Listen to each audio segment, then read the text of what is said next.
Well, hello everybody. Hope you're all doing fantastically well. It is Connor. We are back with the One Leeds Watchalong. What is going on with you guys? I hope you're all doing really well. It is post deadline day, and what have we seen, or what are we seeing? We are seeing Mr. Manor Solomon start for Leeds United in his first competitive game for the Whites. Let me know what you think in the comment section below. Let me know what you think in terms of the score. Everybody, as well. And yeah, we're just getting sorted here.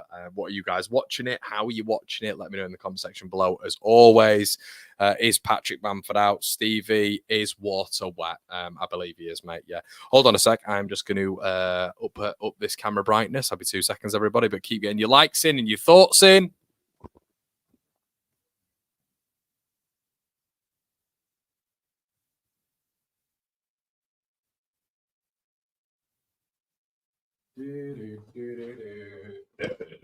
That should be a little bit better. How are we doing anyway, everybody? Did any of you manage to get any sleep? Yeah, it was a bit of a nutty one, wasn't it? Watching Norwich beat Coventry. How are you watching it, Connor? Well, hopefully, mate, LUTV, that's what I'm presuming. Hello, Connor. Why Ramazani not starting when Solomon is? I'm not sure, mate. I'm not 100% sure today on exactly why Ramazani isn't. Maybe he's just not fit. I'm not 100% sure, but what I do know is Manor Solomon at least starting gives us an option, because we didn't have one on the right side, did we? As you can see, the lineups there, everybody. Melee and Net Bogle, Stroke, Rodon, Firpo, Gruev, Ampadu, Solomon, Aronson, Nonso, Joseph. So it looks like Nonso actually is going to be central there. Aronson's probably going to be wide left, I would presume. And let's hope, everybody, with the new Barnet, this is where we get the win. This is where we get the win. What up, broski? Hello, Jay. How are we all doing? Hope we're all good. Jay's in the building. 3-1 Leeds. Member for 3 months, as always, mate. Happy with Nonso as well, of course. I stepped in for Connor, mate. What do you mean, Joel? What do you mean? Don't tell me Bamford stepped in. Are you taking the mic? I presume you are. Let me just have a quick look. Yeah, Bamford's not there. Has he ever got him on the team sheet? No, I haven't got him on the team sheet. So what's the Bamford thing about? He's not in the squad, is he? Again. So yeah, there we go. We've got Ramazani in there as well, haven't we? Just looking at you guys are making me second think now. Second think, is that a word?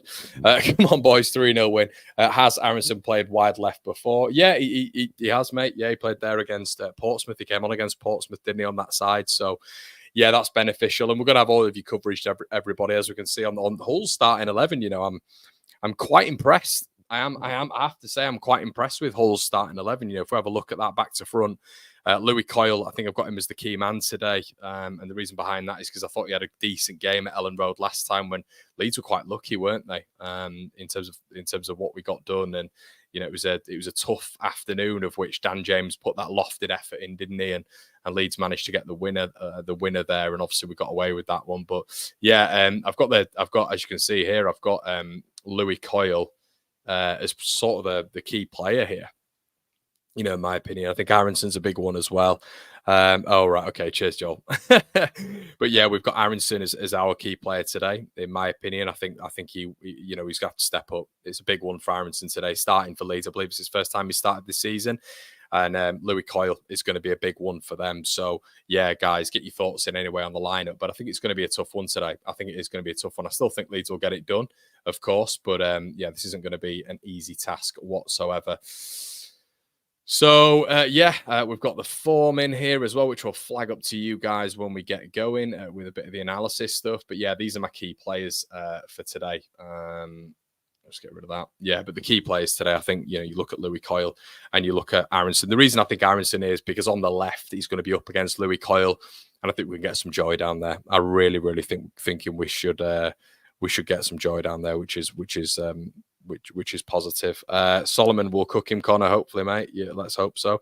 But I'm not 100% sure. If Solomon's on the right, I think Louis Coyle will be on the right, won't he? So he's not going to be going up against him, unless Solomon, to be fair, Solomon might be on the left, so then Aronson might be on the right and William in the middle. Interesting, because Aronson was on the left, wasn't he, against Portsmouth? So interesting. Jackson's morning, Connor, living the show, about to watch the game on a weird website. Hope all is well. All is good against me, mate. He started against Wednesday. Did he really? Yeah, he did. Of course he started against Wednesday. Oh, honestly, mate, it's this transfer window. This transfer window has sent me well, it sent me off the edge. Honestly, it's so much work, so much content, so much Patreon, so much website work. Guys, we actually have a website, which is pretty cool. I'm going to take you over there in just a little second, I reckon. So I'm just going to have to come off this, and then I want to show you the website a little bit. And hold on a second. Get me back on here. But I just want to show you what we've got, what we've had cooking when it's come to the website. And this is sort of it should be live now, I think. I've just spoken to my guy on it, so I just want to show you what I've been going on about, basically. So this has been something that I've been designing all summer, really, with one of my best mates, who's a graphic designer and a website designer. So if you guys are interested anyway, we've got, as I say, the new site here, which is pretty cool. It's obviously telling you all the latest action here. You can join the Patreon here, but it tells you all the latest videos. We've got news outlets as well, as you can see here. These are sort of Patreon bits as well, and articles that you can look at, free bits and locked bits as well that are just on the Patreon. But we've got members. You go to the Patreon there, which is cool.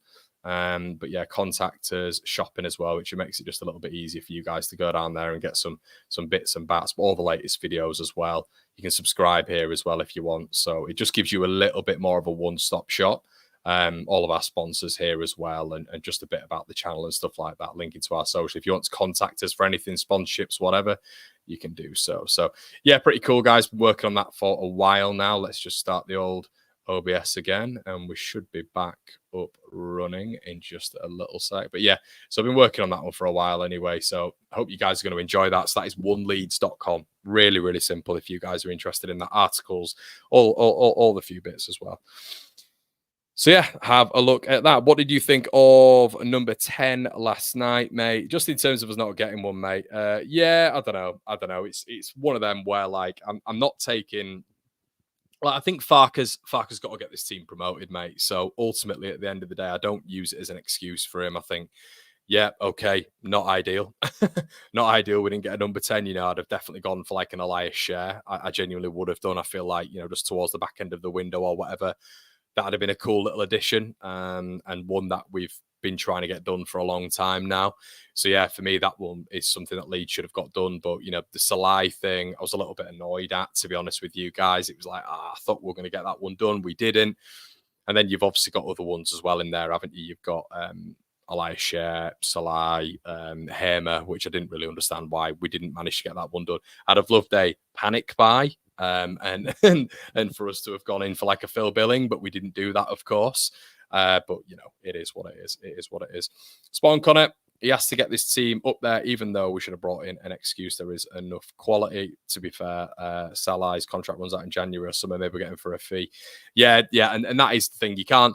What I didn't really agree with was when people were saying, "Oh yeah, Connor," but it doesn't really matter at this point because Salai, like Leeds should have spent that money on Salai because they were willing to spend it on Gus Hamer. It's two completely different situations. That was my sort of thing with it, really. So yeah, I don't think it's the same thing that you can apply to both situations. But Ellen Rose looking glorious, everybody, and just my thoughts on this before the break. Really, obviously you've got a lot of the boys, new boys on the bench. You've got a strong enough bench. Verba's on there. Tanaka, Ramazani, Peru. It's a very strong bench for Leeds United today, and I'm fully expecting a win. This whole side looks good. As I said, the reason I put Louis Coyle there in terms of a key one to watch is because he always seems on that right hand side to have a half decent game against Leeds. Obviously, he's always motivated, and he's captain of Hull City as well. He's one of their elder statesmen now, and it's just one of those.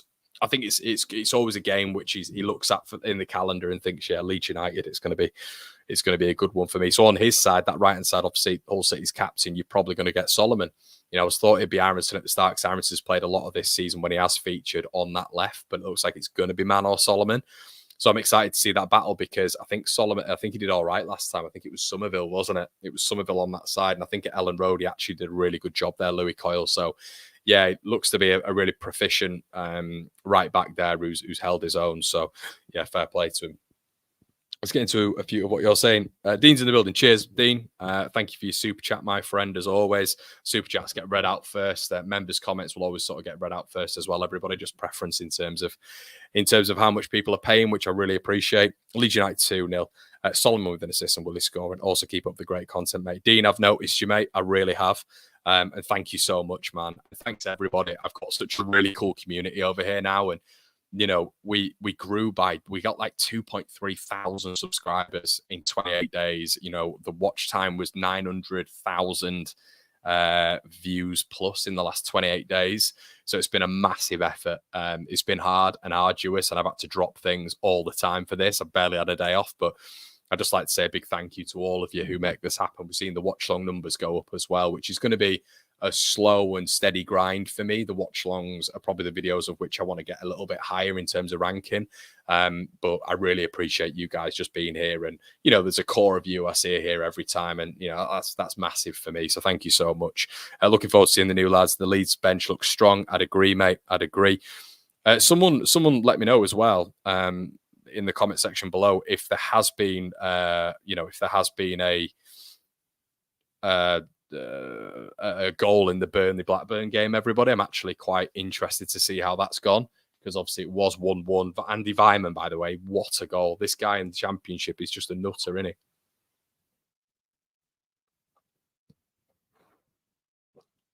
What have you guys got anyway? Have you got a drink? What have you got? Have you got some food?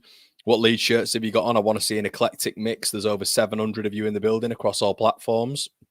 I want to hear what Leeds shirts you've got on. I've got the old classic on. I don't know what it is with the white shirts. Honestly, like, it doesn't matter what design. I don't care if it's got like red on it or anything like that. I just love the white crystal shirts. And there is an argument, you know, for me that they do go above the yellow ones. And genuinely, I wouldn't normally say that, but I just think white is just, the white crystal shirt is just Leeds. Like the yellow smiley badge and just yellow in general, I feel can be quite interchangeable with Leeds, but the big constant is that white top. So yeah.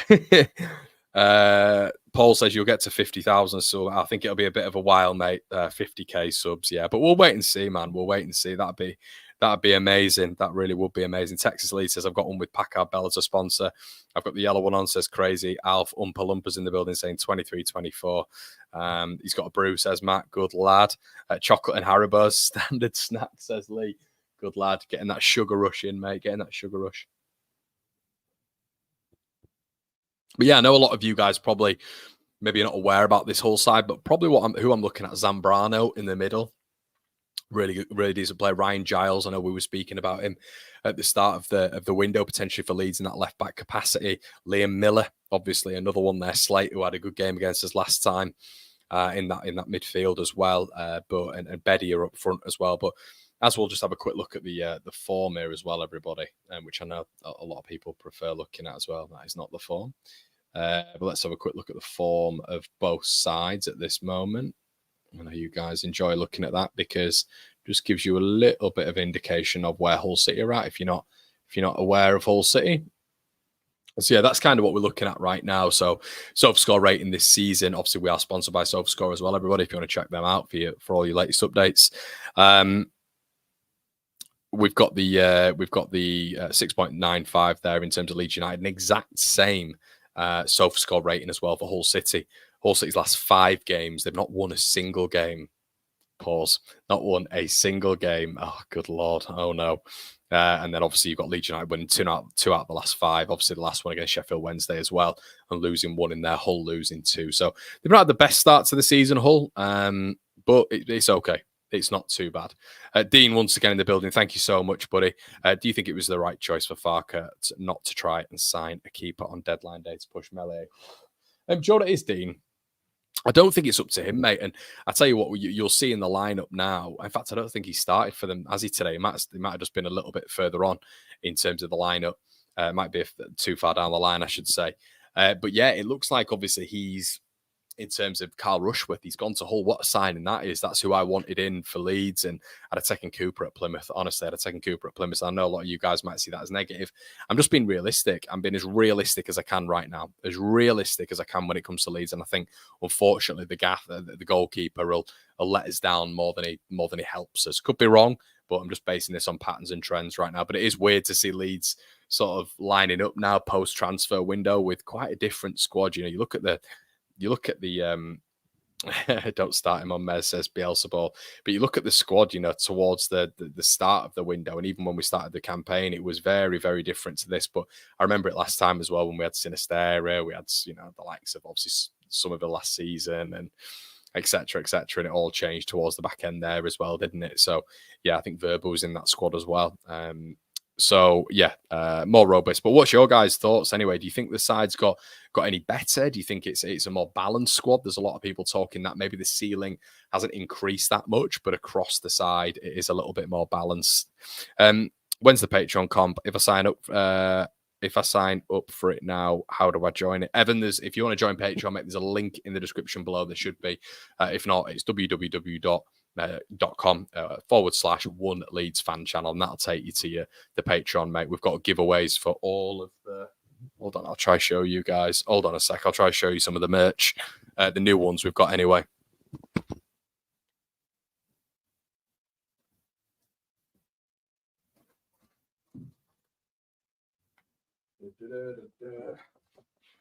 Oh, so yeah, we've got the shops bits, everybody. We've pretty much got a nice Jackie Charlton one there. Lovely little one that I'm not gonna get out the pack, I think, because I'm gonna send that to someone. But yeah, nice little Jackie Charlton one there. Obviously, you've seen the ones that I've been wearing as well. But there's loads of them, everybody. We've got this is probably my favourite, and I would be wearing it today if it wasn't for just wearing Leeds colours. But yeah, probably my favourite, that one. And then we've also got the debrief. We've got loads of others as well on there as well. We've got new additions and all this sort of stuff. So yeah, there you go, everyone. So we've got the debrief. Me, Brownie, Gabe, and Oscar. I don't know if Gabe's in the chat, to be fair, but there's loads of others as well to dazzle the taste buds if you fancy that. But yeah, there's going to be giveaways on there, everybody. We're going to start doing more giveaways, myself and back for Gavin, on the Patreon, but also on the main channel as well. There's just going to be more giveaways on the Patreon because obviously those guys are exclusively helping the channel in respects to just a few payments. So do you know what happened to Cooper? I heard that he was about to join Hull, but it seems like that didn't go too well. Yeah, I think there was some issues with the contract, wasn't there, Ken? Some contract disputes, and from what I heard, the length wasn't exactly what Cooper thought it was at the end, which is mad when it comes to a negotiation. But yeah, crazy stuff. Because it was like he was yeah, exactly, Gabe. But yeah, it's like he was just, I don't understand how they don't know that before going there. That's what I always find mental. But yeah, very, very interesting. Scott says, watch Solomon get injured and be out for the rest of the season.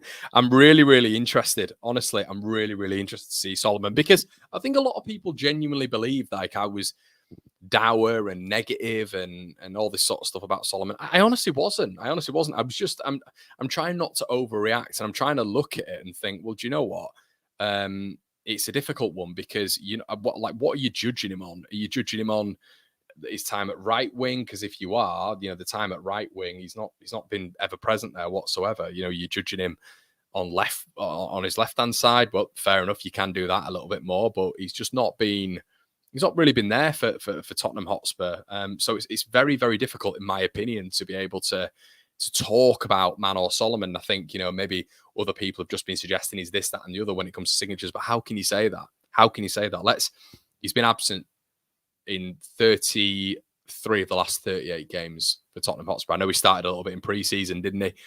But let's just wait and see, because if he hobbles off again with a knee injury, or if he plays this entire game and then he's off in the next game and the next couple more games, then we've got a bit of a problem there, haven't we? But let's hope that's not the case. Jaguar Skills, top man, thank you so much for the donation, buddy. Do you think Leeds made a mistake by not signing a number 10? And do you think Leeds will look at it again in the January window? I do, mate, yeah. And the reason behind that is because Daniel Farke's suggested it. And I think when the managers suggested it, it's very remiss of the ownership not to back him up there. And I think they will. I think they're going to revisit that. I think they're going to have to revisit that. So, yeah, what do you think, mate? Let me know what you think in the comment section below as well. Do you think Leeds will do that? But shout out to you, Jaguar Skills, proper member of the channel, mate. Really appreciate that. Willie Extension says, Evan, what are your thoughts? Really happy with it, mate. I'm more happy for him as well. The arc that he's had is his career arc at Leeds has been pretty mental, to be honest with you. But from what you hear behind the scenes and what you get told behind the scenes, it's all really good. All really, really good. There's no attitude problems. I know that there might have been a couple of stipulations not long ago last season, but he changed his agent. And apparently he's really happy at Leeds. He's settled in. So there's a lot of sort of negativity around Gnonto, and I get it from what's happened previously. But overall, it seems like he's a really, really good lad who just wants the best out of Leeds right now. And I was saying this in the stream the other day as well. Imagine not wanting that. Imagine when Somerville and Rutter go, there was a lot of people who were saying, well, that'll be him next out the door. Well, why would it? Because it's not a meltdown at Leeds. We're just selling we just sold a lot of our key assets. So, okay, that's fine. But are we in some sort of Ridsdale meltdown? We're certainly not. But what we can say is that Willie Gnonto was going to be the main man, wasn't he? He was then going to be the main man. So what I didn't quite understand was the old rhetoric that, Willie would be leaving. Willie Gnonto would be leaving. He'd be straight out the door. Why would he? Because if you're Willie Gnonto, you turn around and go, well, do you know what? Now those two have gone. Not only am I guaranteed minutes, but I can be the Jorginho Rutter. I can be the Somerville, in this team. So, yeah, I think it was almost quite a good ploy by Leeds as well. I'm not saying it would have been, put on in a certain way or anything like that. But look, he signed his contract today, which after we didn't get a number 10, and maybe that was a little bit of a sweetener for Leeds fans, which, fair play to Leeds for that.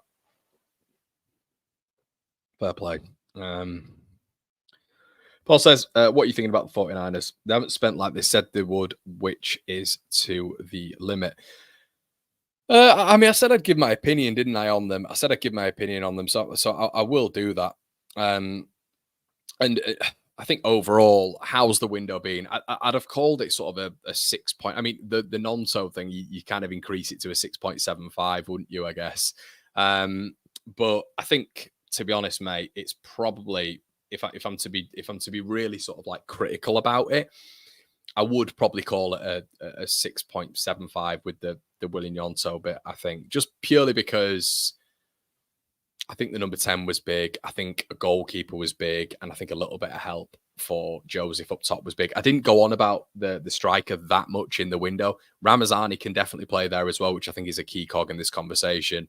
But what I would say is I just maybe think that would have been a 10 out of 10 window.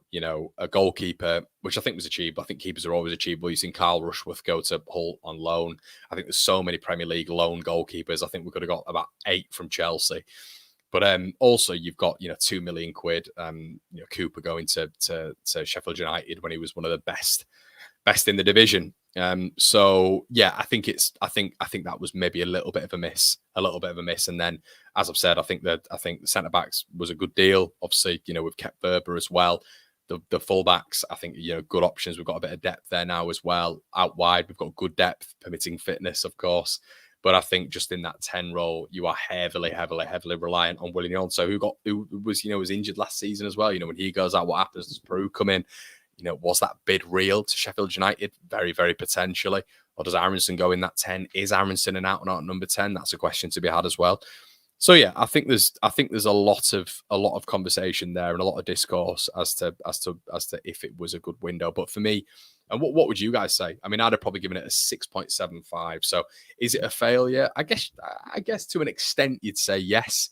But we did solve a lot of profiles, and did it need to be a 10 out of 10 window with what we have at our disposal right now? Probably not. But yeah, in terms of expenditure, I completely understand what you guys are talking about. Completely get that. Connor, are you watching the game? I think it's LUTV, isn't it, mate? I think LUTV. So yeah, I'm interested to hear what you guys say. Ronnie Pickering said 6. Liam has said 7 out of 10. Schmidt can play in every position. Farker made a shrewd buy. GK 10-9 saves the dollar. Yeah, Schmidt looks like that's a really positive side to him, doesn't it? In terms of how many positions he can play, why he can play in these positions as well. Is he adaptable across the front line? It looks like he can play left back, left mid. Defensive midfield, midfield in general, that central space. So yeah, it'll be good to see, and I'm excited to see Schmidt. He looks like an absolute wrecking ball as well, and he's got a lot of good reports backing him. So solid sign. As I say, guys, across the board, the signings are you go from Bogle, yep, Rothwell, yeah. Roden, yeah. Tanaka, yeah. Solomon, based on his quality, yeah. Ramazani, yeah. So across, like, I like all of the signings. I think a lot of them, maybe there's just a couple in there that I think we all knew, and we can't have revisionism here, can we? I think there's a lot of us who potentially wanted a little bit more in there, and I think there's good reason for that. Guys, as well, look, there's over 1,000 of you in the building. If 1,000 of you could slap a like on this, that'd be absolutely unbelievable, everybody. It's free. I say this all the time, but it is completely free. Completely free to do so. It is just the like button on YouTube there. If you slap that, it just means that this ranks higher in the algorithm. I really, really appreciate you doing so. It's very off topic, but I'm very jealous of you getting Oasis tickets. I was behind 400,000 this month. Do you know what, mate?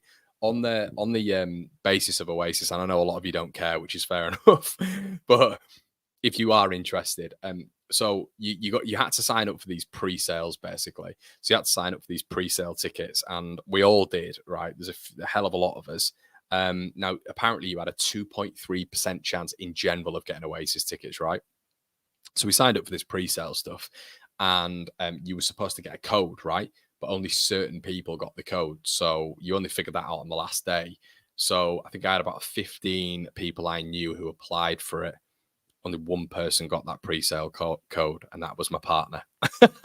So it was unbelievable how we managed to get them. I think I've got a friend who's got one in Cardiff, but yeah, unbelievable. So yeah, I'm pretty excited for that one. Stansfield signed a 7-year deal at Birmingham Chelsea of League One. 6-7 for me. Texas Leeds would have been happy with an 8 or 10. No higher with the outgoings, but I'm happy enough with the window. Kaiser says, hi, Connor and everyone. Must win today. Always enjoying the podcast on Watchalong, and it's Hull TV now. Can't get LU TV on yet. This is Kaiser, sorry. March on together. Super Leeds. It's on Hull TV. I didn't say that, but yeah. I didn't say that. Yeah, and exactly, Jamie. Patreon in the building. Shout out to you, mate. And yeah, exactly. It's meant to be, mate. So I didn't get anything. I didn't get anything. I didn't get any code, so I wouldn't have been going, basically. So Paul says, you not buy the third kit. Do you know what, Paul? Not a massive fan of it, mate. And they'll never wear it, mate. When are they going to wear a third kit? Do you know what I mean? It's just I don't see it happening, to be honest with you. So not for me, mate. It just wasn't one of those where I was looking at it and thought. I went in store, I had a look at it. I don't know if you guys have been in store, had a look at it, and then made an assumption on it. But yeah, I had a look at it, and I just thought, I don't know. I didn't try it on, to be fair, but I just looked at it and thought, and can I wear that with this hair? Probably not. And I'm probably going to intend to keep this hair for a while, so probably not. Up the donation so we can send Connor to Oasis in a bucket hat and yellow tinted Oakley glasses. Mate, we don't do Oakley over here. That's kind of surfer. Well, we do Oakley, but it's in the same like level as what are they called? Quicksilver. That's the one. Quicksilver Oakley. They're like what like the dads wear. Do you know what I mean? When they're going hiking with the family, that's Oakley gear. I'd say over here it's probably more like Ray-Bans if you've got some money. But I lose everything in my life. Honestly, I lose so much. Like I lost two pairs of Ray-Bans, which are like 150 quid each, of which I can't afford. So I did that. That was cool. That was fun earlier on this year. So yeah, I'll be going with some cheap sunglasses 100%, but a bucket hat. There's like a yellow Leeds bucket hat that I might take to it, but it depends where we are in a year. I was thinking as well, because I'm going on the 13th of May. Will that be the playoff date? Will that be the playoff date? I was just thinking that. More Ray-Bans in the UK, says Jay. I think, yeah, I don't know if Ray-Bans are an American thing, but over here it is. Ray-Bans are like the expensive sunglasses which everybody wears. To be fair, Oakley are probably up there, you know. Oakley, I think they're pretty well made glasses. It's just like very much, you know, like American sort of dad with goatee and hat on, which says like probably like Texas Leeds, says Texas there, t-shirt tucked in, like cargoes on, holding a beer like that. Nice little beer belly just resting there, just over their over the cargo shorts with a beer, and then they've just got some Oakley glasses on. That's like my American stereotype right there. Get your predictions in, everybody. Grundonator says, cheers, Connor, for the unparalleled deadline day coverage. Enjoyed your content in Canada. Do you know what, mate? I was saying was maybe I should have gone a little bit longer. Pause. Maybe I should have gone a little bit longer when it came to the streams. Like, that is the only thing I would do again. Maybe like go for a couple of hours and actually elongate them a little bit. Like, I just made them kind of short and snappier. But I think you guys would have appreciated maybe going for a hell of a lot longer and maybe get a few more guests in on the stream. So that's what I'd definitely do. But yeah, getting Nancy on, obviously getting Brownie on later on and all that sort of stuff. It'd have been ideal for us to get other guests on, but people are doing their own content as well. So maybe I'll do a little bit of a fan conversation next time. John says, come on, folks, slap a like. Best Leeds podcast by far. Thank you, my friend. Connor says, I've just realised Hull got Balloumi. They didn't. I'm not sure Leeds were in there, but they could have been. Could have well been. 3-1 Leeds. Yeah, James says 2-1 Leeds. I'm going to go with a nice little approaching kickoff. Aren't we? It's 12 minutes away, but I'm going to go with my first time. Come on, Leeds. Shout out, Michael. Shout out to you, mate. Welcome all. But I'm going to go with a 2-1 Leeds win as well. I think against Hull, Hull are a good team. You know, from back to front, as you can see, the starting 11 there. It's not a bad team. Liam Miller there as well. I think another key battle, as I mentioned several times here, everybody. We've got the ratings there as well. But the key battle I've got, or not key battle, but key players, I think, are these two. But interestingly enough, when you're looking at that lineup with Liam Miller there, potentially, I think he's on the right. He'll be on the right. He might be on the left, but I think he's on the right. So it'll be up against Firpo. But if he is up against Jayden Bogle, it's going to be probably his first real test when it comes to a winger. You know, I know Masaba was decent for Wednesday, but I felt he did well against him in terms of duels and recoveries. I think this one's going to be a really interesting one. Master Quest says, watching from Malaysia. Hi, mate. Hello. Dean, my friend, thank you so much, mate. Really appreciate your donation, buddy. What a champion Dean is. Jaguar skills as well. Thank you. Really appreciate it. Again, donation towards your Leeds bucket out for the Oasis concert. Yes, mate. I'll get it in the coffers. Don't worry, mate.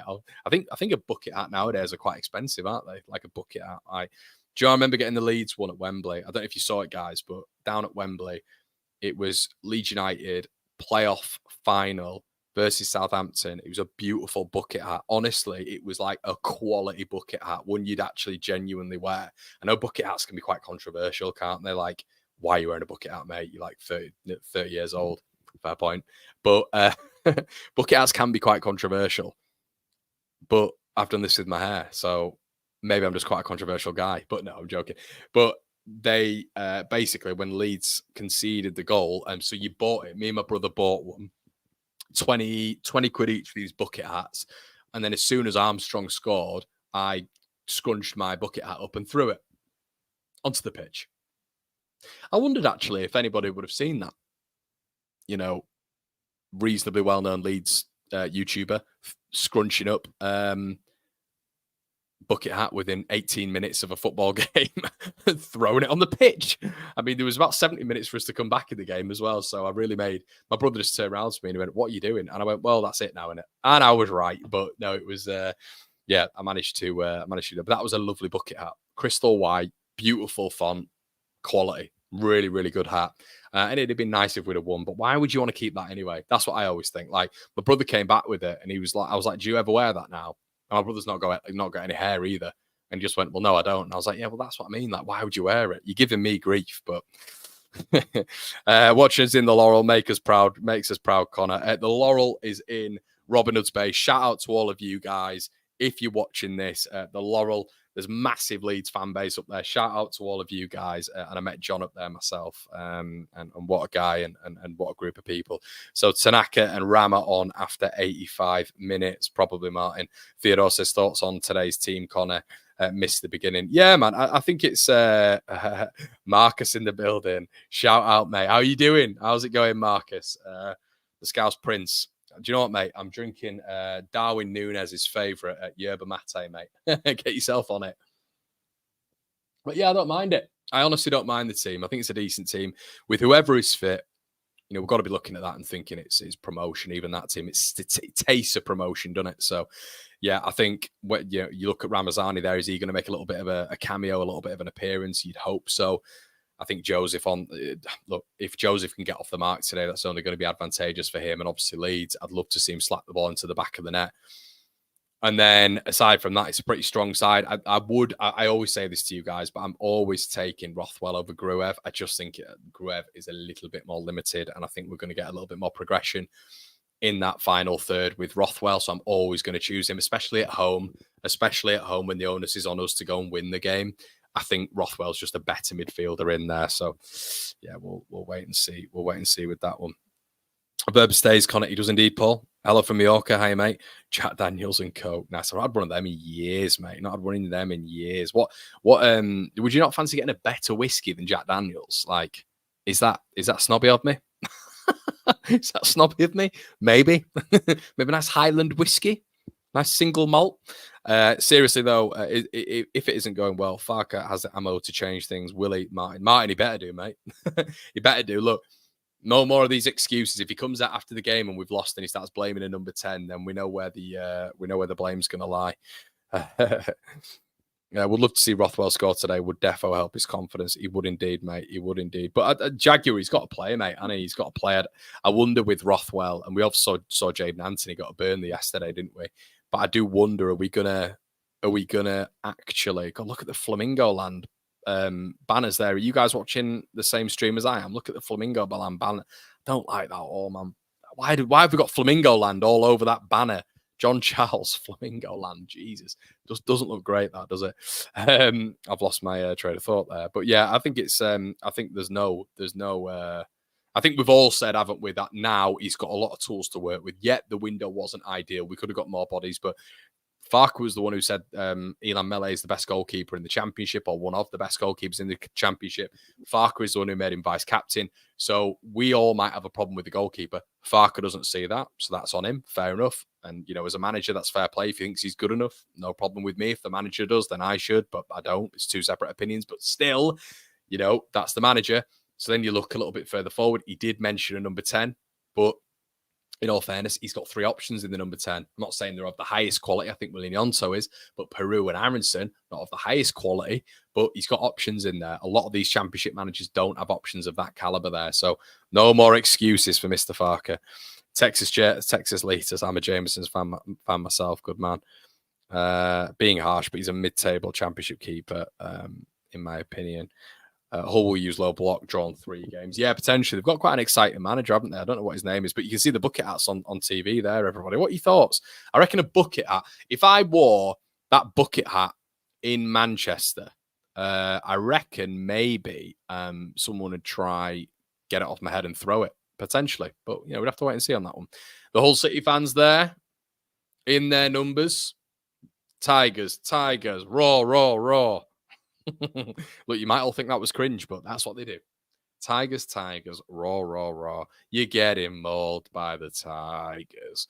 And they sing it in an ironic way, but it is still the most cringy chant of all time. It's absolutely horrendous, and nobody finds it funny. You're getting mauled by the Tigers. Absolutely awful. And another team who are LHBs. Now, guys, in the chat, what are LHBs? What are LHBs? Let me know. A nice abbreviation. But I'm just gonna hold you there for a second as I take a sip. What are LHBs? Hull, Barnsley, Doncaster, Sheffield United, Sheffield Wednesday, all examples of LHBs. So I'm going to leave that hanging for a little bit.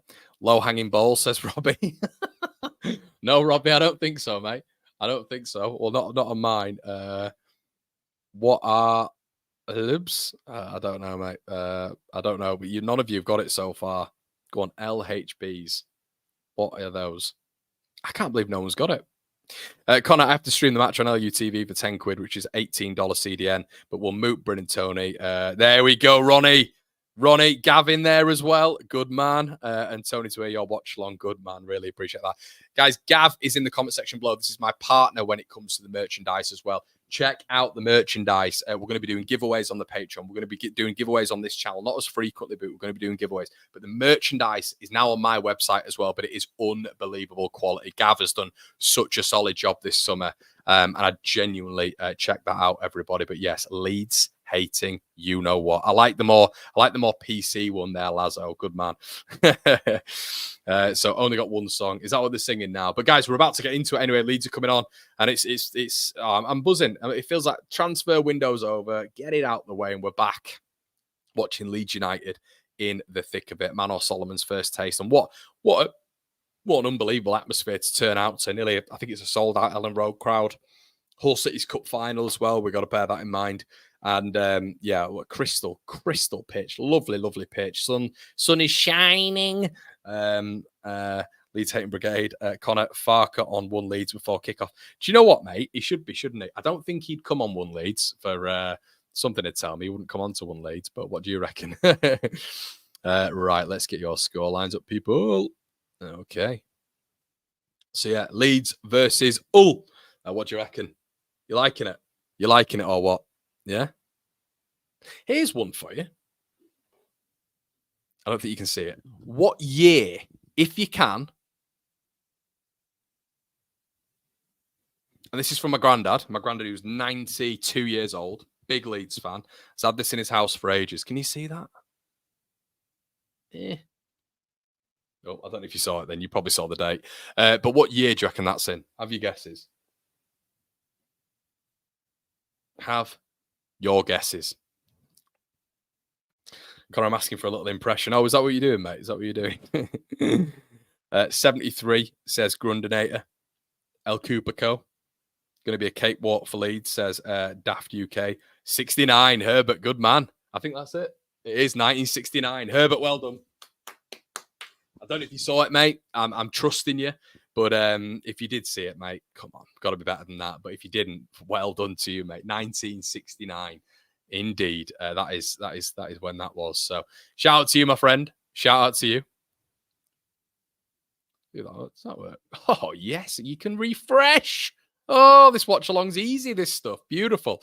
But how are you liking it, everybody? Are you liking that? I know it sounds a bit mad, but do you like the setup? Are you liking some of the graphics at the start? I want to make them a little bit more interactive as well. We might have your man of the matches at the end of the games and stuff. We might make the watch along stuff a little bit longer, but are you enjoying that? The key players and the sofa score bits, and let me know in the comment section below. I just want to make it look a little bit. I want to develop, as you always know, we've got the website now, we've got the merchandise.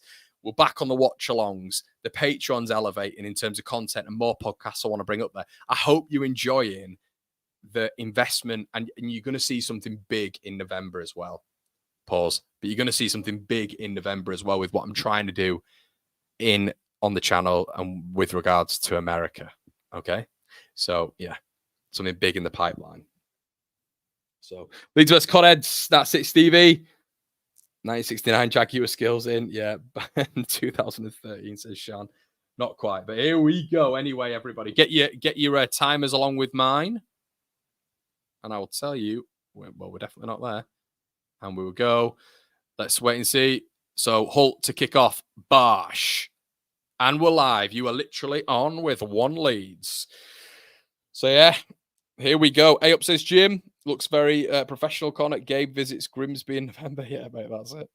Jesse Marsh joining the debrief. Is Jesse Marsh in here? He's in here quite a lot, to be fair. Got keys in the car park. Keep me up to date. Okay, everybody. So, Hull City kick in from right to left as Leeds United take on the Tigers, the Codheads. Tigers. Roar. Can they roar? Can they purr to victory? Or can Leeds United, as the Peacocks, just trample all over that Tigers' head? I don't think that'd happen in real life, but there we go. Hull City, interesting outfit. Obviously, it looks like Willie Gnonto is on the right now. We do know that Gnonto and Aronson are quite interchangeable there. Aronson is in the number 10, and Solomon is wide left. Leeds pressing high at the minute. Hull play out well, but Leeds win a throw in. My stream is about 2 minutes behind yours. Sorry, mate. It's literally, come on, Leeds, let's go again. First time watching the watch long. Good man, mate. Good man. Hopefully I'll keep you along. Stephen Hogarth, hey, mate. Hope you are, Connor. Do you think Gnonto will destroy Hull today? I hope so, Stevie. I hope so, mate. Anyway, Leeds getting going anyway. Gnonto on the ball right now. Good start from Leeds United. It is Manor Solomon on that left-hand side. Overlap from Firpo. Good ball in. Gnonto. Oh, it's blocked. It's blocked. A fantastic little bit of play there. Leeds United on that left-hand side. Fantastic interchange as well between Solomon. A lovely weight of pass to Junior Firpo. Overlap. Ball played in, fizzed in, and it is a good stop. But Solomon's on the ball again, heavily involved straight away here. Plays the ball outside the edge of the box. Ampadu with a shocking touch and gives away a foul to Hull City, but it looks like they're playing on. Yeah, shocking touch there by Ampadu. Leeds are in a really good position there, but Nonto nearly put Leeds 1-0 up in a matter of seconds. Solomon on that left-hand side saw the overlap, that trademark overlap from Firpo, played the ball back, and it was going in. Played back on the edge of the box to Willie Nonto, 6-yard box, I should say, and should have been 1-0 Leeds. Still don't rate Aronson. It's actually Jesse Marsh that comes in. Well, Jesse Marsh is also the manager here. And look, Willie Nonto signed a contract this morning, and I have to say, I'm really struggling. I'm really struggling on who to blame if my side, Leeds United, lose this match, because it cannot be my fault. I am Daniel Farker, and I should never be blamed for any of this. Anyway, I kind of like partially slag him off there, don't I? But, you know, it's all a bit of fun, Daniel. Anyway, Leeds win the ball back in the Hull City half. Really good play. Brendan Aronson now. Brendan Aronson plays the ball. Gruev goes back all the way to the goalkeeper there from Pascal Struijk as well. So, yeah. Tigers, raw. Please get your likes in on the video, everybody. If I can ask one thing from you guys, it is just slapping that like button and subscribing as well. If you're not subscribed to the One Leeds fan channel, you won't be able to comment for, I think, 5 minutes if you're just a randomer. You need to be subscribed to the channel as well. So Ilan Mele on the ball here. Hopefully he has a better game as well, Ilan, because it has been a bit short recently, hasn't it? Rodon tries to play out the ball out for the back. I think my one criticism with Joe Rodon, or as Fark was it, Joe Rodon? Joe Rodon is probably his passing out to that right-hand side. On the right-hand side, I think his passing to the right back, even last season, was pretty poor. I think Pascal's a little bit more clinical with that, but Firpo's played a lovely ball in behind Louis Coyle here to Manor Solomon. And Manor Solomon's done well there and should really be getting a free kick there off Louis Coyle, who's trying to get tight to him. Solomon does well. He's had a good start, Solomon. Nice little jink. Ooh, Nonso loses it. Rodon. Struijk, heavily pressed, but does well. Gruev, under another bit of pressure, plays that ball inside. Louis Coyle intercepts. All coming forward now, intercepted by Gruev. Gruev does well. Let's keep going forward here. Rodon, good ball in. Willie Nonto, lovely little ball. Jaden Bogle now on this right-hand side. Elects to go back to Rodon. But Leeds have had the best start. As always, it seems like recently we're starting games pretty well. Portsmouth, Sheffield Wednesday, I think even to a standard. Middlesbrough, we started the game relatively well. Willie Nonto, anyway, in this central spot, exactly where you want him. Gets a little bit of space now. Plays a lovely ball. Solomon again. He reads that overlap with Firpo. Bad ball this time, but Firpo still has it. Don't let the ball go out of play. Plays the ball inside. Willie Nonto inside the half. Plays the ball to Gruev. Unlucky. Good shot on. Well, half decent shot on target. Leeds have had the first shot on goal there. A little bit bitty there. Willie Nonto played the ball out. Aronson kind of tried to dribble the ball backwards to get out of trouble, and Gruev just got the ball off him, and it's straight into Panda's hands there. But yeah, strong start. The Medford Messi is drama playing for the Codheads, says Stephen. No, he's not, mate. No, he's not indeed. But it's a good start. It's a good start from Leeds.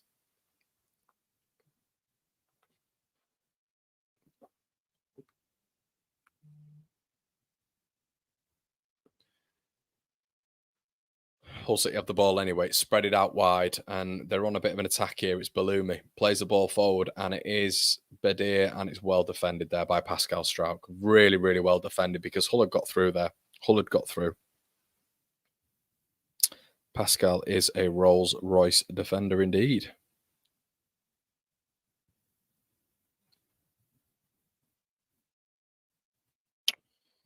Bogle does well under a bit of pressure there from Slater. But Hull are applying a bit of a pressure here.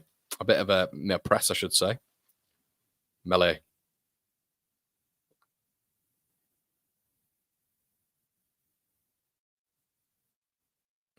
Plays that ball out wide. Joe Rodon. Back to Melee. This little sort of triangle that Leeds enjoy playing.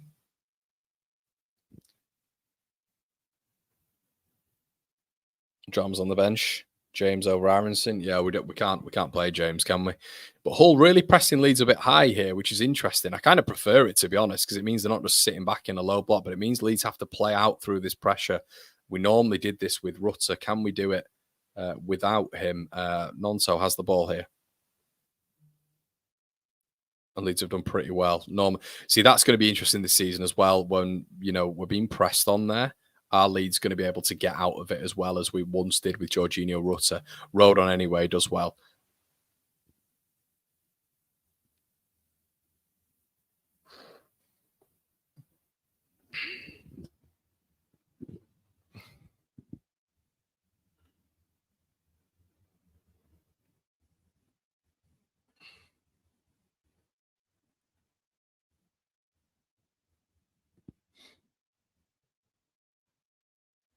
Yeah, can we get out of these pressures a little bit more? That's the interesting one. Gruev anyway plays that ball. Joe Rodon again. Leeds enjoying the majority of the ball here. Firpo. Solomon. Budged off the ball, but does well. Fantastic feet. Really, really quick feet from Solomon. He's drifting inside a lot here, which is naturally what a lot of left wingers do.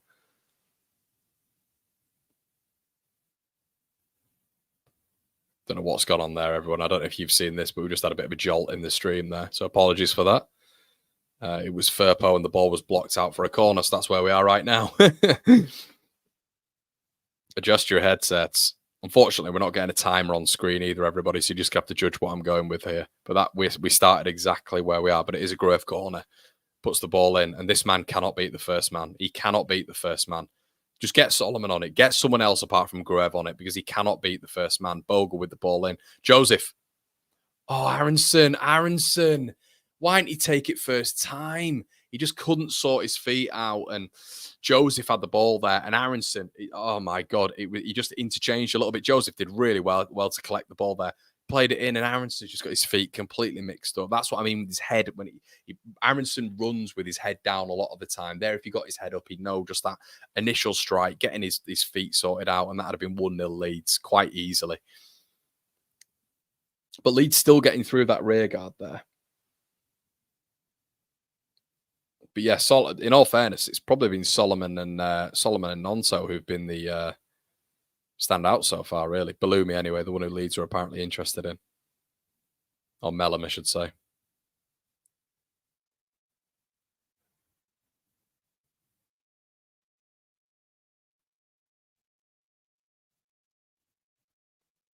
Ball play back. Joseph Precious. Louis Coyle now. Going to go back to keeper. Keeper on the ball. Quite easy. Leeds are playing quite a high pressure here via Brendan Aronson. I just wish we'd do this a little bit more aggressively because I reckon we'd genuinely be able to get at them. A lot of these championship fullbacks wouldn't be able to handle a Leeds United press with the quality that we've got. It just wouldn't happen. But they are playing out. They're playing very, very tentatively out here from the back at Hull City. Ryan Giles, anyway. And they can't play out from the back. Liam Miller's really struggling to get it. And Liam Miller is actually on Bogle's side. Obviously, we know Liam Miller did extremely well against Archie Gray last season. Really, really well in 2 games. So it'll be interesting to keep an eye on him. Hull, anyway, keeping the ball at the back a hell of a lot here. Trying to move the ball quickly. Solomon wins it back for Leeds. Well done. Good pressure. Firpo plays the ball really nicely. Brendan Aronson. William Yonso. He's got loads of time. Bogle's on the overlap. And he's played him in. Bogle. Why is he shot? What is he doing?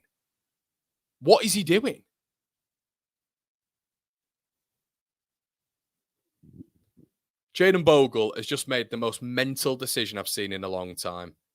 Bogle plays him in. Aronson is there to put the ball in the back of the net, and he shoots. Guys, people who are not watching, Jayden Bogle has just made the most bizarre, dense football IQ decision I've ever seen. So, at a really acute angle, the degree can't have been a lot on that angle. Brendan Aronson is in the middle for a tap-in. Bogle decides to go for goal and nearly misses the side netting. A completely bizarre bozo choice from Jayden Bogle. And let's hope that doesn't come back to haunt Leeds United, because that was a sitter missed in terms of chance creation. I can't believe Bogle's done that. So Leeds, once again, should be 1-0 up, as we know. I can't believe he's done that. I'm actually shocked. Leeds pressing very high anyway. I'm enjoying our press in this game. And that's where we seem to be getting a lot of joy. Brendan Aronson initiating it as well. Joseph doing well. Leeds win it back high again. Junior Firpo wins it, but then Louis Cole wins it back and wins a free kick. I'm shocked by that. Dave said it's horrific. That was bizarre. Loving the press. Bogle, that was terrible. Unbelievable. I honestly, I'm just a bit baffled by that. If you haven't seen it as well, everybody, Bogle, acute angle, just pass the ball across the face, doesn't do it. And once again, this is where at championship level, I'm not going to say you're going to get punished because some teams just aren't that great, as Liam Miller's just proven there. But the Leeds seem to always be the team who we will have a massive chance. Similar against Portsmouth, we have that chance. We score, but then Portsmouth get back into it when Leeds should be about 7-0 up. Anyway, Bogle does well, wins it back. Nice little 1-2 there. But then it's a really badly weighted pass from Jayden Bogle. Not had a great start, Bogle. Weight of pass was shocking there, and Joseph's got no chance to take that in. It's just those little moments there in Leeds' chance creation part where you've got to be a little bit more composed. And I've said it for years with this Leeds side. Its composure has just been missing. Malaki says Nonso looks sharp. He does indeed, mate. Looks very sharp. And Solomon brings up the quality. He definitely does. Okay, ball played long there. And Elan Melee does okay. Does okay.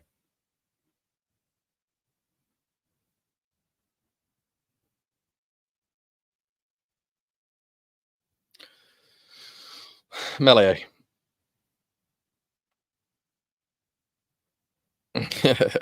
Found a stream just to see Bogle do that. Melee plays the ball out. Willie Nonso now on the ball. Does well. Good feet. Really good feet from Nonso. Strauch. Looking on that left-hand side again. Lovely ball. Solomon on the half turn. Fantastic quick football. Firpo. Nonso in the Leeds penalty box now. Puts that ball in. It's a corner to Leeds again. Really good play by Leeds, especially on that left-hand side. Really nice football. Leeds are looking good, everyone, I have to say. Leeds are looking good. That left-hand side's looking really sharp between Firpo, Strauch, and Solomon. I have to say, it's been a really good start from the Israeli. It's been fantastic so far, I have to say. But Nonso did well as well there. Let's see a good ball in. Beat the first man, Gruev. It's a good ball. It's better ball. Much better ball. Thank God he's beating the first man, everybody. Wow. Aronson applying a pressure there against Coyle. Coyle does well. Coyle's a decent player, man.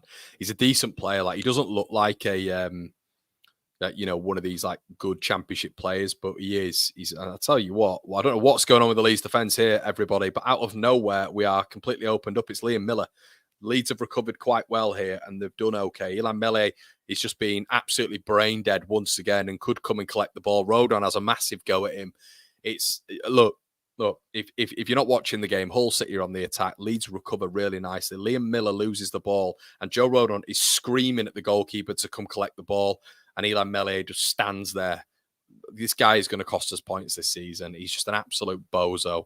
Look, I'm sure he's a nice guy, but by God, how many times did you get Rodon just screaming at him during a football match? He can't give anyone any confidence. But Hull City nearly getting a bit of a scrappy entrance there into Leeds' net. And I can see a lot of you going, "Oh my God, Mele!" Can you imagine, right? If you've got a goalkeeper behind you, the ball is trickling halfway inward of the 6-yard box, and he doesn't come out to collect it. The mind boggles. The mind boggles. But I don't think Hull are looking as sharp as they did under Rossini. I'll say that, and that might come to bite me. But as for right now, they're not looking as sharp. I think Leeds are looking decent in that counter-attacking bit. Joseph, lovely little flick on. Get out the way, ref, you dozy old git. Ampadu. Not Ampadu. That was Aronson. No one giving Nonso the man on shout there, and Nonso's intercepted. Liam Miller with that half-yard of pace, cutting inside. Aronson does well as well to help Ampadu there. Anyway, Ampadu wins it. Gruev, Ampadu. Come on, one of you turn out. Gruev loves those just passing sideways. Go get the ball and move forward, fella. Solomon just did it there. Really well played. Nice turn there by Brendan Aronson. Can he find a man? He does so. Aronson doesn't ever look glossy on the ball, does he, everybody? He's He's a bit of a stuck in the mud sort of mover. Firpo anyway, who's looking dangerous on this left hand side, up against Louis Coyle. Louis Coyle forces him to go back, Leeds about 10 yards away from the penalty box here. Ampadu, Gruev on this left hand side goes forward. Manor Solomon up against the number 10 here. Solomon goes down the line but cuts back inside now. Interesting about Solomon, he does cut inside a hell of a lot. I'd be interested to see if he does utilise his left foot a little bit more, because we do need to see him going both ways here. Hull City in a bit of a defensive block here. Can Leeds break them down? This is where Rutter would always come into his role, and this is where it's really interesting with Leeds now, because we don't have that, obviously. A little bit of movement from Gruev does well. Nonto on the edge of the box, but Leeds lose it again, but they've won a free kick. Well done.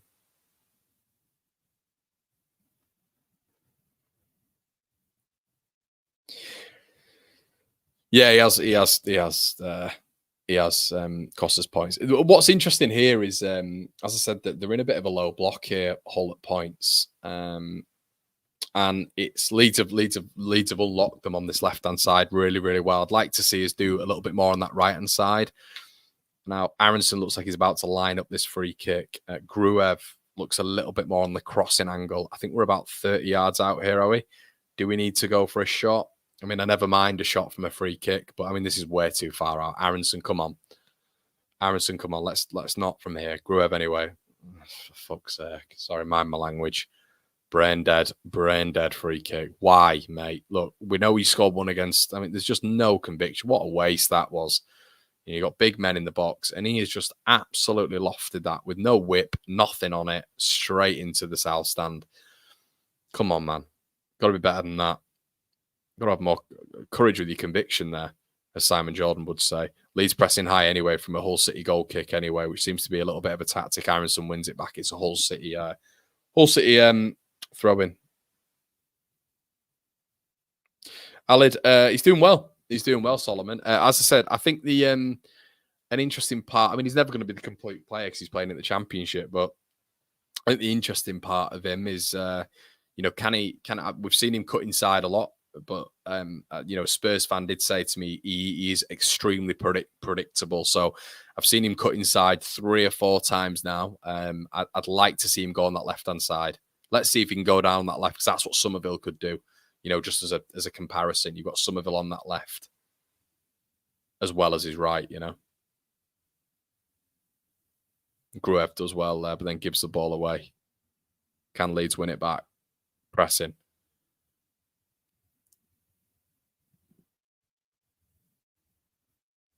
Ah, man. Bogle, what a chance. What a chance that was. What a chance.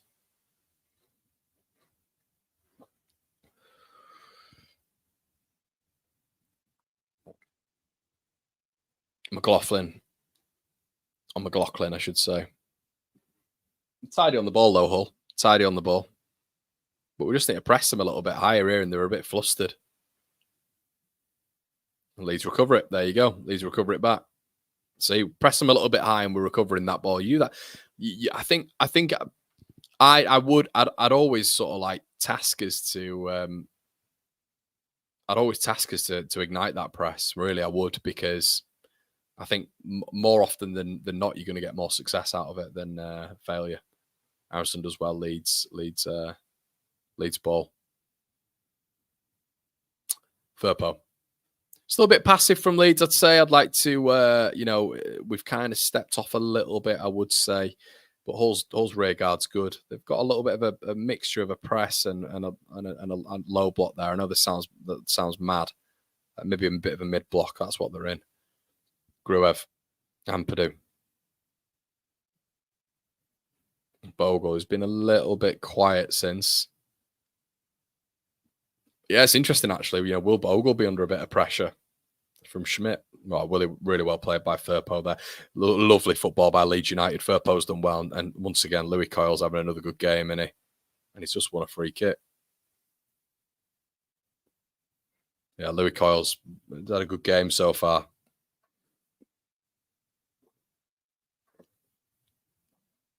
Good tackle on Firpo. And it's not a foul, but he's played for it.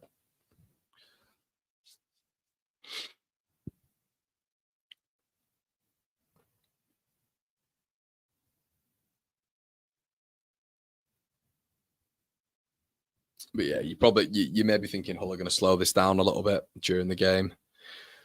As I said, they've not really shown much, Hull, I have to say, from an attacking perspective. They've had a couple of random chances where Leeds have looked out of shape. Maybe it's because of a press, and we look very aggressive with the press today, it has to be said. But yeah, Leeds are definitely the better team. But, better team doesn't look good on the scoreboard, does it? Aronson wins it high here, does really well. A bit of a weighty pass, but Leeds are in a bit of a transitional moment here. Joseph on the ball, puts the ball in, and it's a corner. Well done, Joseph. Aronson did well there. Aronson did well. The pass was, Leeds got onto a little bit of a break, people. It was 3 versus 3, and the pass, as we always say with Brendan Aronson, it can be a little bit weighty and not always the most accurate in those positions. But Joseph did well, and it's a corner to Leeds United, tipped over by Panda. Ball in. Let's beat the first man. I mean, I think we're on about 116 corners now, guys. I'm not even joking. Before we scored, Aronson puts in one of the weakest crosses here. Is that in? Leeds have scored, but it's offside. And he's a mile off. But Aronson put a really poor ball in there. Strout, I think, headed it on, got in front of his man. And Nonso scores, but he is in an offside position there. Did look miles off, to be fair. Could be wrong, but he did look miles off. Let's have a quick check of this. Was it Strout Shock winning the header again? Oh, sorry, winning the... he knocked it in with his foot. It was actually a really good turn. But yeah, I mean, Nonso looks a mile. I mean, I love the camera angles in the Championship because they give you nothing conclusively. They give you nothing. They don't even give you a line. They just tell you that it's offside. I mean, Louis Cole currently is running across his goal mouth, which is risky, but he's created a good angle now for Ryan Giles.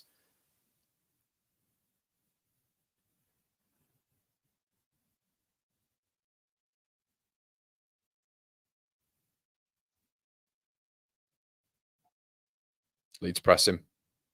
Keeper kicks it. Firpo's had a proper start for Leeds. I'd actually argue Firpo's been the best player. Lovely interchange by Leeds United there. Fantastic one-touch football.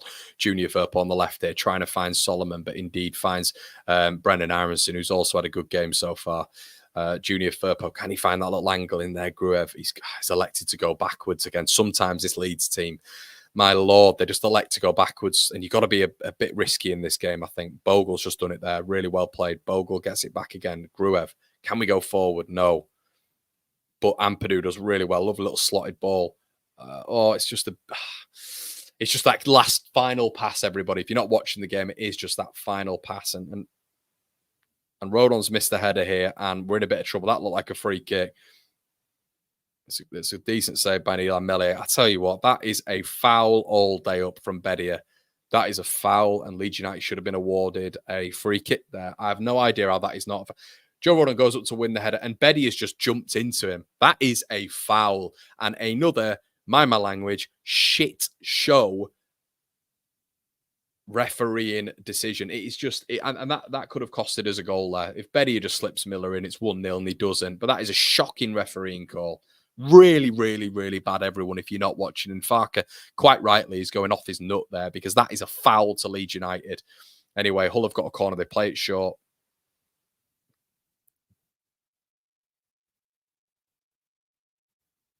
Don't let him turn you there. Don't let him turn you on the left-hand side. Gruev, just let him turn. He shouldn't be letting him get the ball in there, but Firpo's headed away. And yes, it should be a free kick that. He's missed out again, the referee. Unbelievably, that is a foul, and he's not given it. Louis Coyle's rolling round on the floor there, but Leeds come away with it. And it's a lovely lofted ball by Ampadu, but it's not got enough bend on it on the counter-attack there. And Hull City win the ball back. Louis Coyle is still down in a heap. I mean, what is going on here? I mean, Coyle, it didn't look that bad, mate. It really didn't look that bad, but that is a foul. Again, Hull City should have been awarded a free kick there. Ethan Ampadu on the toe, I think it was, of Louis Coyle. He's making an absolute meal out of it. But, yeah, that looked like a foul anyway, was it? Yeah, it's a foul. It's a foul. The referee, the dough ball in the middle again. Another terrible referee who's just made 2 shocking calls, especially the Rodon one was just a blatant free kick.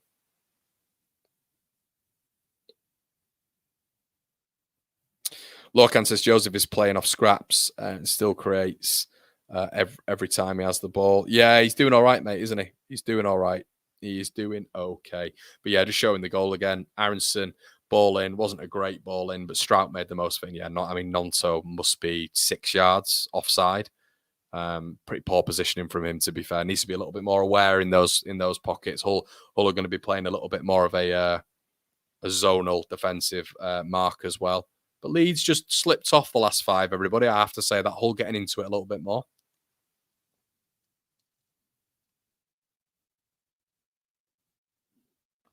Louis Coyle. I don't know if you guys have heard the what was the manager called? Coyle. And he used to, every time he used to have a shot in training when he's obviously like manager, he'd just scream, Coyle. So he'd whip it and go, Coyle. Liam Miller, anyway, on this left-hand side up against Jayden Bogle. The first battle they've had, really. Liam Miller does well, and it is a corner. Hull getting into it a bit more, I have to say.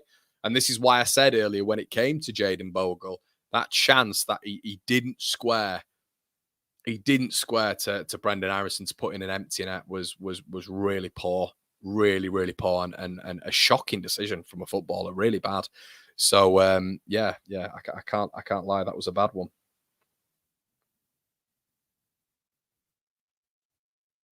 But yeah, guys, 2,000 of you in the building. Please make sure you're slapping a like. Ball whipped in, nodded away by Joe Rodon, I think it was there. But Hull getting into it a little bit more now. Leeds need to just ignite because we've gone off the ball. Gruev wins it back and he was really unlucky there, but it's a good press that forces Hull City all the way back. Oh, he nearly won it there, Gruev, higher up. There is definitely a little bit more of an isolation. It does feel with Joseph, and I've said this for Sheffield Wednesday, fantastic, but he does feel he's a little bit more isolated. West Bromwich Albion, I felt he was isolated as well. He was trying to get himself in the game a little bit more. Interestingly enough, here Solomon seems to have switched wings with either Brendan Aronson or William Yonto there. I think it is Aronson. No, it's William Yonto actually. So Nonto's on the far side. So that I like them doing that, to be honest. He's a bit of a handful, this Bedia, and Joe Rodon is that should be a yellow card for Rodon, and he's going to get one here. Rodon's just a little bit. I don't know if he recovered fully head loss wise, but that's poor positioning from him. He's lost out on that strength battle there, Rodon. I would say he's not had the best start, Joe. I don't think his passing out from the back's been good at all in this game. I mean, he's not been at fault for many things, but he just, when he's under pressure a little bit, Rodon, I don't trust him when he's playing out from the back. But Rodon rightly booked there. Good refereeing decision that got pinned. He got pinned by the striker. Wasn't strong enough. Dived in. Player went to the ground and then he pulled back the other, which he sort of had to do there. Strout was exposed, but yellow card to Rodon. I feel Hull in the last sort of 10 minutes have come into it a little bit. Liam Miller's getting more of the ball than he did. Jinx past Mano Solomon.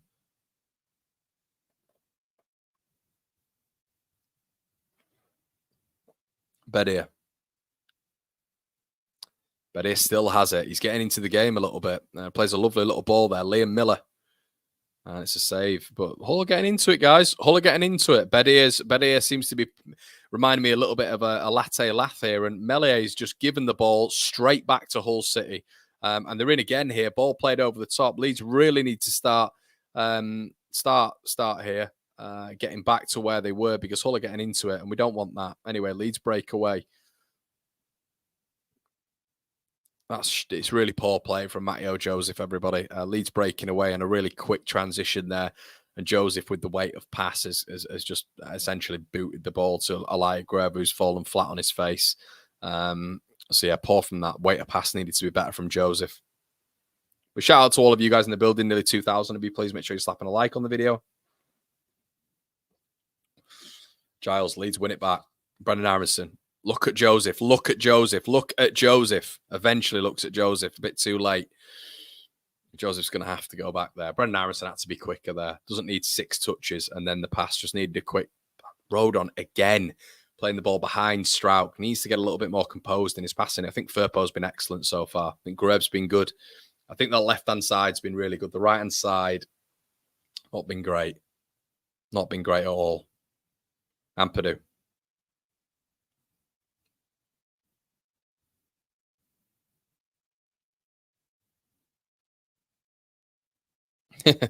Helvetti, thank you so much. That's good. Melee lofts it to no one. Imagine my shock. Rodon wins that one. Leeds need to start competing a little bit more here. We've done all right there. Ah, my God. And they've won it again. The referee, another shite decision. Leeds win the ball. Referee's giving it the other way because the other player's just fallen to the floor. Ampadu's now having a go at Meslier. Guys, it is a trend and a pattern with this man. He literally unnerves the entire back line and even the midfield. Meslier boots the ball straight to Ryan Giles, who then nods it back, and then Leeds are under a little bit of pressure. But Hull are right back in this game now. Leeds have dropped off. Miller's getting more of the ball, cuts inside, does Nonto twice, 3 times.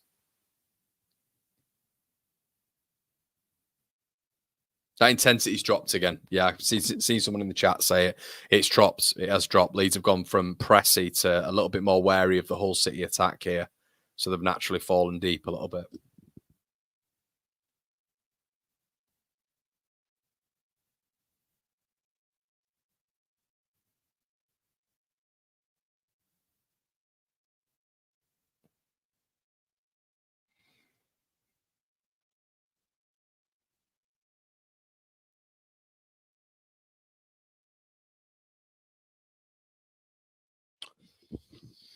Oh, dearie me. Right, Hull have it at the back now. Keeper's got it. Knocked out. Can Leeds win that ball? It's a lovely little turn there. It's going to be another foul there to Hull. And there's going to be another yellow card for Ethan Ampadu here. Ball's played on, but Leeds are ragged. We're absolutely ragged at the minute. Liam Miller, not good this. Miller strikes the ball, and it is just over the bar. But we're going to keep giving him opportunities like this. In this transition, we're giving him moments. We're giving him proper moments here.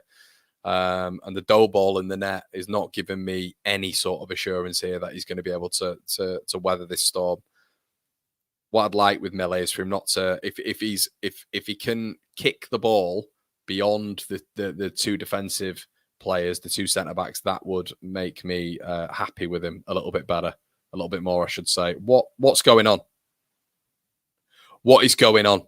The stream didn't even catch it up, and Hull have got the ball, everybody. Leeds are in tatters. If you are not watching this game, we need to see a replay. The Leeds fans are going mental. Is it him again? That dick in there. He's a dick. He's a dick. Not personally, but on the football pitch, he's a dick. He just played the ball out into the centre midfield, and it's interrupted. He can see the whole pitch. Why does he play the ball into the centre midfield when Ampadu's about to get robbed? He's a dick. I've told you all this for 2 years. Once again, not personally, but on the football pitch. He has no football brain.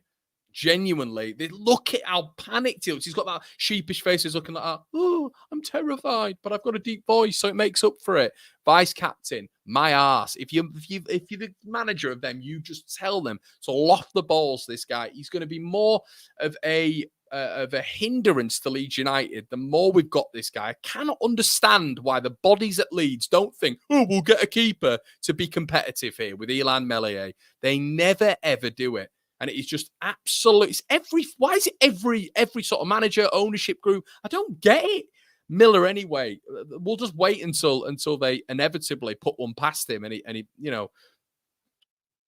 it dribbles past him. But Leeds are really on the ropes here, and he has lost the ball. When you need a goalkeeper, everybody, Firpo does well there to win the free kick. When you need a goalkeeper to give you a little bit of assurance, a goalkeeper who's steady, a goalkeeper who can calm things down, this goalkeeper is the worst when it comes to being in the lead, when it comes to, you're protecting that lead. He's just, even when you're not, winning the game, just puts everyone in the back line. That's why you get Ampadu turning round to him. That's why you get Rodon turning round to him. Strauch even in the last game turned round to him. But some people don't even think it's an issue because it's the keeper. It's absolute madness. It's madness. Anyway, Miller.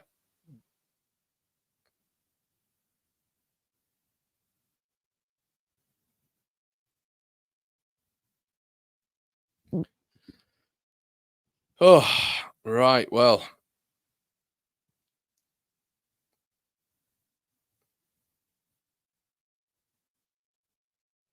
shout out to all of you guys. There's over 2,000 of you in the building. Make sure you slap a like on the video. And it's, to just give you a little bit of summary so far, it's gone a little bit Pete Tong for Leeds at the minute. It has to be said. It's still 0-0, but Leeds have definitely lowered the tempo. Ilan Mele is doing Ilan Mele things in terms of distribution, but the manager still thinks he's the best keeper in the world. It's bizarre. But Leeds had a better start, but we've just cast it off again. We've had opportunities as well. We've had opportunities. Bogle had to square it to Aronson. I know I keep going on about it, but that's the golden chance so far this half. Should have been 1-0 to Leeds at that point. But yeah, 30 minutes in.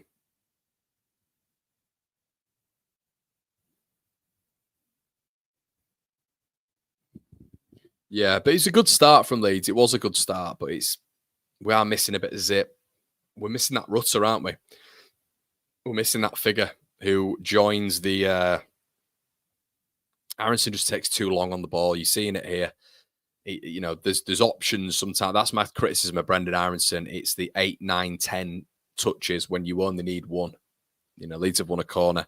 But yeah, you only need one or two sometimes. The Rutter would give you that a little bit. And obviously Somerville would as well. And I'm not saying that, but the play would just be a little bit quicker. The best player on the pitch for me has been Firpo so far. I think Firpo's been brilliant. Really decisive in his passing. 1 touch, 2 touch, quickly moving Leeds up the pitch. He's been excellent on that left-hand side, Junior Firpo. Gruev, we need something here. We need a goal. Gruev, beat the first man. Oh, my God. Oh, Nonto's offside again. My God, he's got to stop watching this. He's got to start watching the line. So it's the exact same pattern as the goal, everybody. Strauch has nodded the ball back because Strauch's the only one in our team who wins headers. Strauch's nodded the ball back and Nonto should have scored that. It's a good save from the goalkeeper. It's straight at him, but Nonto's just wandered into an offside position. They don't have players on the posts. So with obviously not having players on the post, it's quite unusual. So they just essentially all move out as a unit, which means Leeds are offside continuously in these corner situations. But yeah, he's got to learn a little bit there. I agree with what you guys are saying. Joseph does really well. Pins the centre back. Solomon wins a free kick. Louis Coyle handball. Solomon, poor ball, really poor ball, and Aronson's intercepted there, and it's a Leeds throw-in. The balls have got to be crisper from all of the front men. The crispest ball player at the minute is Junior Firpo, has to be said. And here he is. Gruev gives it away. Well done, Firpo. Strout.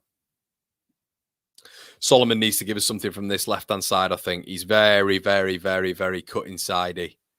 Very cut inside-y. I need to see him go on that left a little bit more. Can't just be cut inside every single time. I know it's his first game, everybody, but you know a player straight away, don't you, in terms of their tendencies of what they do on the ball. Firpo. Whip's been blocked again. We can't seem to get the ball into the box. It's just continuously blocked. And that is to do with the crispness of the crossing. It needs to be a little bit loftier. It needs to have a little bit more whip on it, a little feint on it, then a cross potentially, But these balls have got to be better. If you hold, you're just marking up Stroud because Rodon offers nothing in that box for his height and his physicality. Joe Rodon offers nothing, and I'm hoping he proves me wrong here. But he's zonally marked by Louis Coyle. He's about a foot taller than him. Gruev plays the ball in. Good ball this time. Headed out. 120th corner, I think I count there, where Leeds haven't scored. Solomon ball in. Good ball in. Headed out again by Hull. Cleared. Leeds win it. Aronson's got to be quicker. Got to be quicker, Brandon. Bogle. Strout. Lovely ball. Look. Nonto's offside again. He needs to start watching this line, Willie Nonto. They're pushing up every time, Wilfred. Every single time. Every single time they're pushing up, and Nonto is not learning. We're continuously offside with him. He needs to watch that line. That was particularly poor because he can see the whole line.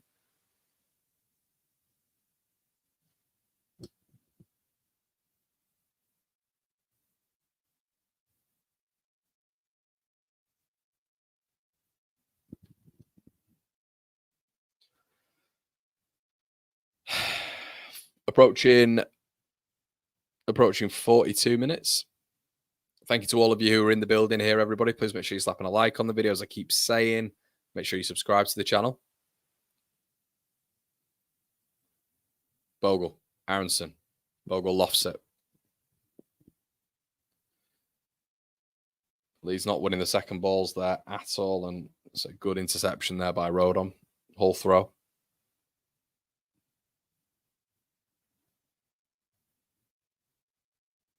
It's very 50-50 now. At the start, I said it was, yeah, they're finding too many gaps, I think. They're finding way too many gaps in and around our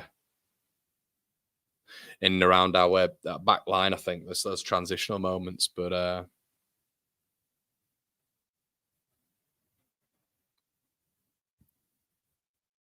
got a long time left here, but it stinks of a draw, this. It just stinks of a draw. I don't know what it is. Just not that much either way. Lack of quality. Elan Mele lofts it.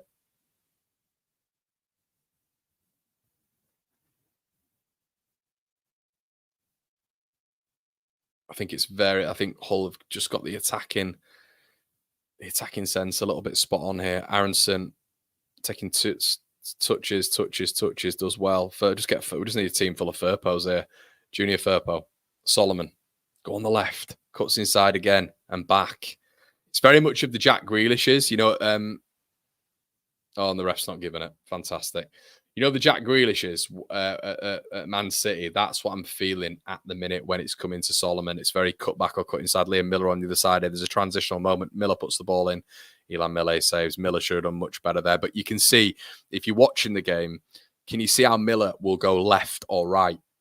That's the difference. He'll go left or he'll go right.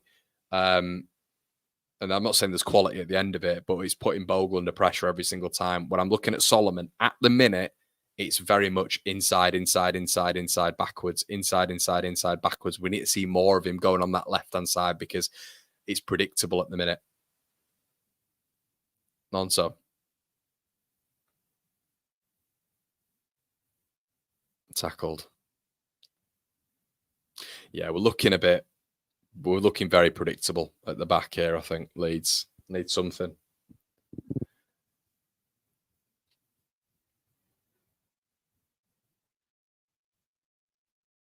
Gruev. Furpo. Aronson. Unlucky. Nearly a good ball. Joseph nearly wins it. Aronson strikes it. Throw him. Yeah, needs a moment of class, everybody. It's one of those games where it's tepid. I still wouldn't say it's a boring game, but it is quite end-to-end. I think Miller's once again the problem. Miller is once again the problem.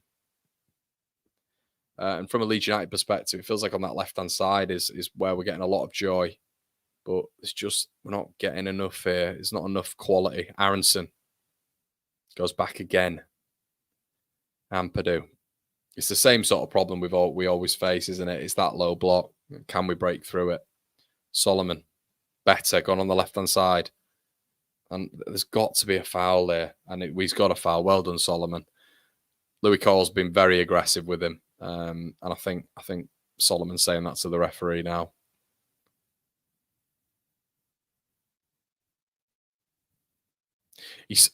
I don't know if he's got that explosive pace, if I'm honest with you, Solomon. I don't know if he's got that explosive pace. But he's tricky. He's nifty. He is nifty. Leeds free kick.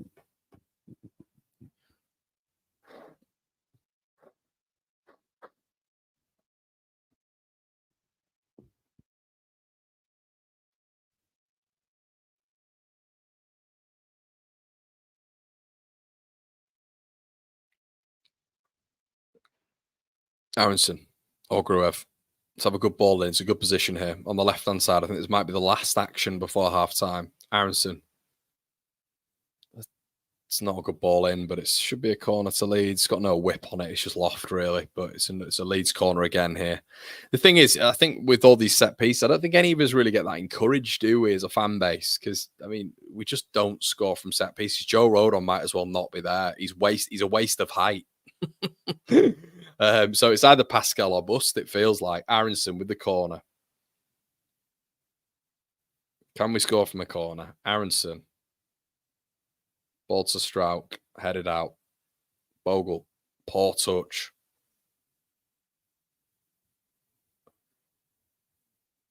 And that's it. I don't know. Look, I don't know. Probably from my perspective, a bit of a tepid half, to be honest. I think Leeds should be ahead. Bogle should have squared it to Aronson. It should be 1-0 Leeds. But at the other end, they've had chances. Hull have had chances as well, and they came into it right towards the end. Leeds are missing that connection, I think. They are missing that connection. But guys, we're just going to have a little bit of a half-time break here. Thank you so much, and we will see you, as always, in the second half. Cheers.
Well, hello, everybody. How on earth are we doing? It's the second half. It is 0-0. I don't think the crowd have got back like I didn't get back, and Leeds have won a free kick.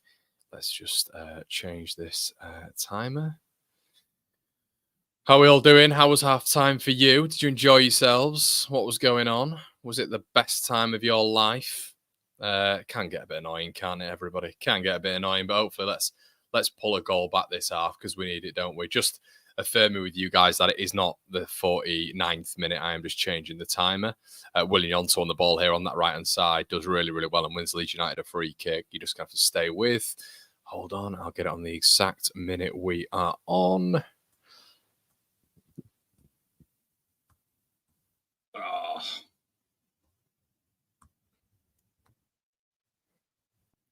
Oh, Leeds nearly in there. Right, everyone, I will get this sorted. Honestly, doing this is mad. You know, like mid-game. Hold on. Okay, that should be good. Bosh, there we go. That's the minute I'm on, people. How are we doing anyways? Everyone all right? Thank you so much for all of you that are sticking around. There's 2,300 of you. That is just fantastic support. Thank you so much. It's great to see the watch-alongs getting bigger and bigger and bigger. Thank you so much. It's great to see you back in here. Anyway, Brendan Aronson there. Leeds win it back, and it is a throw into Hull City. Orpad, it's great to see loads of you in the chat as well, just talking to each other. Connor's gone to the pub. Oh, mate, trust me, I will be doing after this. How is that not a yellow for a foul on Willie? Yeah, definitely. Right, well, Louis Cole, well, we need to do something a bit different, don't we, everybody? Join us as well for the post-match reaction. We'll be back after this, as you guys know. But yeah, we need something a little bit different here, I think, Leeds United. It is tepid, very, very tepid. We need to see some ignition and some consistent momentum here and a bit of consistency in this attacking block. William Yonto, anyway, does really, really well here. William Yonto still pass it. Solomon's there and he's gone for goal. Solomon was in acres of space. It's once again decision-making, isn't it, with Leeds United? But Manor Solomon picks the ball up here on the left-hand side, plays the ball in. Yeah, intercepted pretty easily there. And Junior Firpo does well. I'd say man of the match for the first half was excellent. But just let's keep going forward. Let's keep going forward as Ethan Ampadu does well there. And William Yonto wins another free kick. We just need to get him in these central spaces, start to move on a little bit.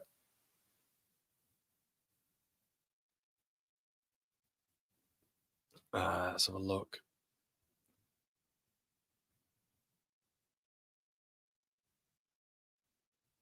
Yeah, welcome, Connor. Welcome back, Connor. Let's hope we see something a bit more riveting. Hey, I've got a timer this half. You should have had a timer last half, mate. It was definitely on there. So, yeah, mate, don't know what's going on there. You should have had one, though. Okay, anyway, Leeds moving forward. Joe Rodon. He was at a mixed first half, I think. A mixed season, to be honest with you, on the ball. I think what's irking me about this, everyone, is I think we can all agree that we need to get better from set pieces. Jesus Christ. Anyway, William Yonto is receiving the ball in a central space now as opposed to a space on one of the wings. And this is interesting because it's Leeds breaking down a low block. Manor Solomon, can he do something there? Solomon does really well. Chance for Leeds here. Manor Solomon goes for glory. Brendan Aronson. Unlucky. Leeds nearly getting a second bite of the cherry there and going 1-0 up against the Tigers. Raw. Well done from Gruev. Lovely little ball there. Nice weight as well. Solomon, they can't tackle him in there. Could he have played it to Matteo Joseph there? Maybe. Ball ricocheted to Brendan Aronson. It should have been his third goal of the season there. Just hit it too true, I'd say.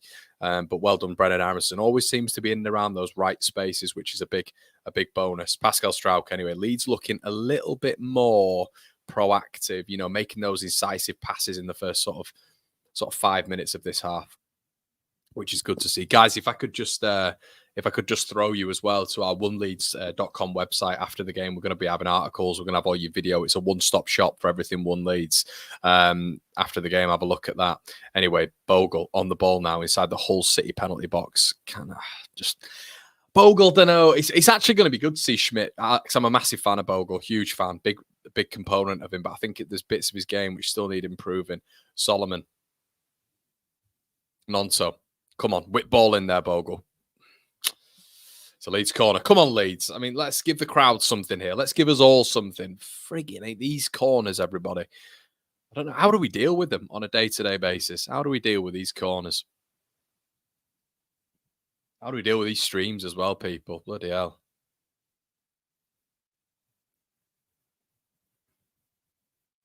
How do we deal with these streams? Terrible.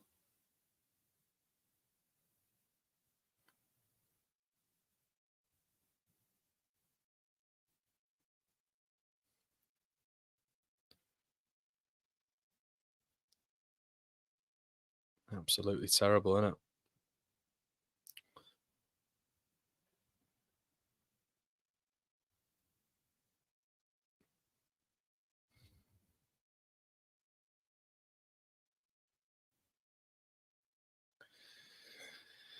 Oh, we've hit a snag. We've hit a snag in the road, everybody.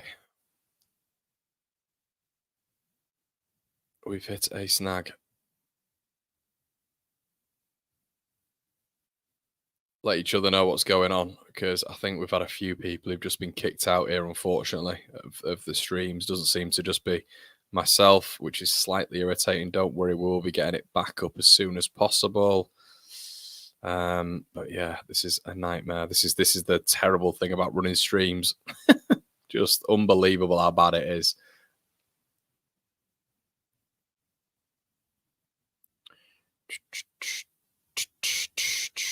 Right, here we go. We're back. We're back.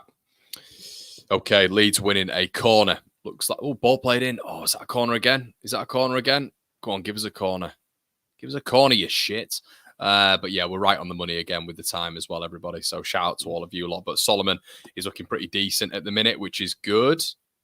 But yeah, we've got the stream back, don't worry. But it was Miller there. We just missed out. Miller played the ball forward and oh, wow, they're in. Actually, Lamele did pretty well. Leeds getting hit in that transition, it looked like. Liam Miller's just a constant problem for Leeds, isn't he? Bloody hell, Mele actually did well there. Well done. Hull still carrying that threat. It looks like it's Liam Miller. Honestly, I keep saying the guy's name, but he's always a threat, isn't he, against us? William Johnson does brilliantly. Can Leeds win that second ball? And Graves lost the second ball. Oh, William Johnson won the ball high. It just needed Gruev in a 50-50 challenge to win that ball, and Leeds had about 4 men over. Gruev beaten physically in the tackle there. I wouldn't mind seeing a Tanaka or a Rothwell. I don't think Gruev's been bad today at all. I actually think it's been one of his better performances, but I just want to see maybe a little bit more attacking presence from that midfield. Liam Miller zipping past Bogle again. Bogle, I have to say, has not had a good game. Miller fronting him up again. He does well there, though, Bogle. Well done. Stood him up. Shot coming in from range. It's over the bar. Bogle did well there, to be fair. Did well.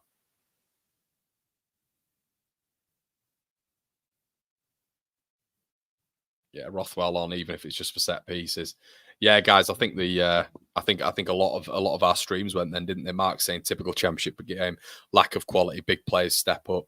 However, opposing teams do not play to lose every game. Clash should tell. It should indeed. Leeds have got the better team. Leeds have got the better team.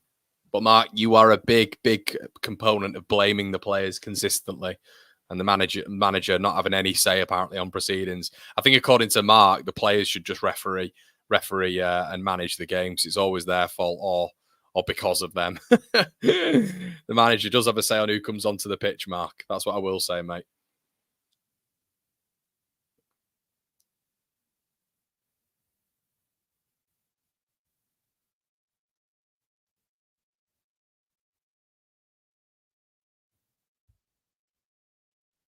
Miller. Ball whipped in, left foot, Joe Rodon away. That leads to win a free kick. It's very 50-50 now. The intensity, this is why, some of these opportunities, the Bogle one in the first half was just absolutely mesmeric in terms of importance. And even that Aronson chance, which was kind of a half chance, but it was in the area. Oh, these referees, get on with it, you knob. Referee, ball's rattling, bring it back. Get a grip, man. Get a grip. Ball's rolling, ball is not rolling whatsoever. I think the wind moved it a little bit, and we give the ball to Pascal Struijk, and the ref wants it played back. Just these pedantic refs. I like head teachers at schools, man. They're just so pedantic with everything. But Leeds have got options. Awful ball from Bogle, guys. I'm a massive fan of Bogle. He's not had a good game. He's getting cooked by Miller as well. He's just been left on his arse by Miller. They're in again. Ball's ricocheted here. Leeds are in trouble. It's blocked again. Good defending from Leeds. When Miller's here again. Have we not learned with this guy? We've had 2 games against him last campaign Can we please learn to at least close this guy down quicker? Bogle's having a nightmare, people. He's not having a good game.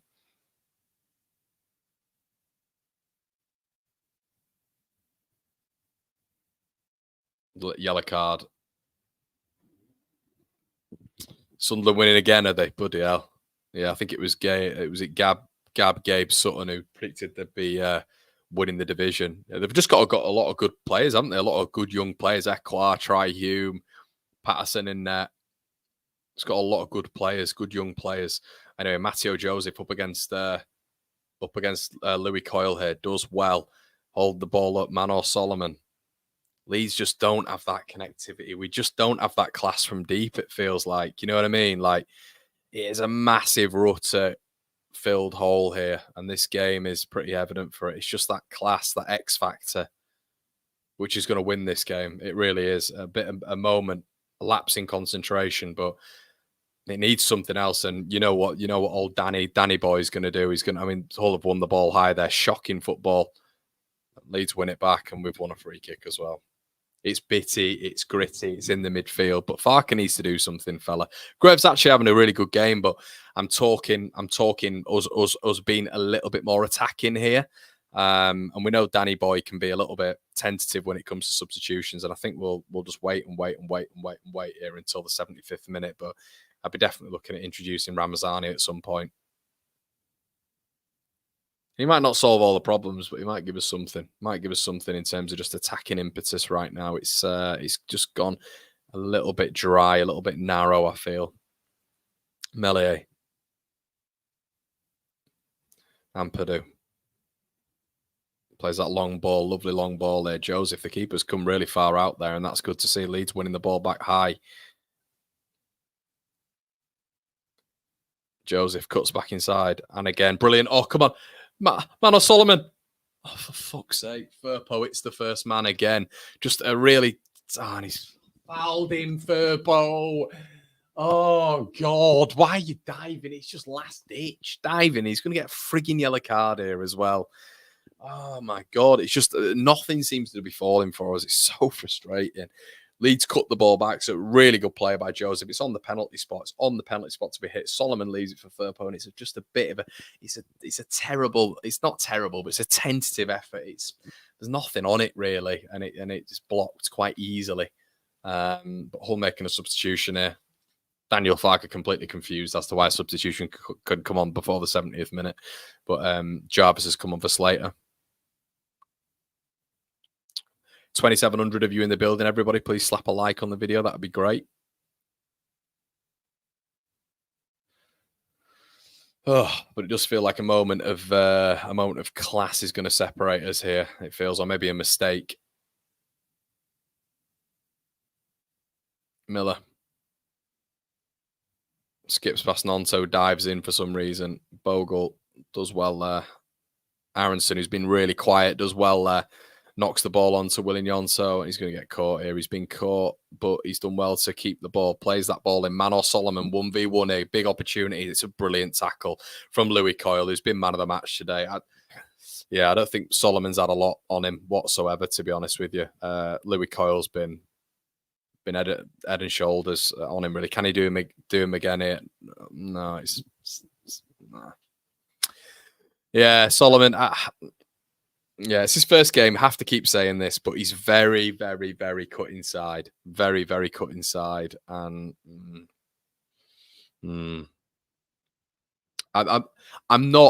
this is what I read before we got him. And look, it's first game. As I've said multiple times, I'm giving him this credit. I'm not jumping. There's no overreaction from me here whatsoever. But I've not seen him go down the line once, which... is very reliant on Junior Firpo providing us that width. Because if you've got a right footer on the left-hand side who just cuts in every single time, it becomes easy to read. And Coyle's a decent, steady Eddie championship right back. You know, your Van Ewicks, you Tri-Hume, going to sort of gobble that up. You know, you better right-siders. Coyle anyway, again. Ball played in. It's a good ball in. Liam Miller there at the back post. But yeah, what do you guys think?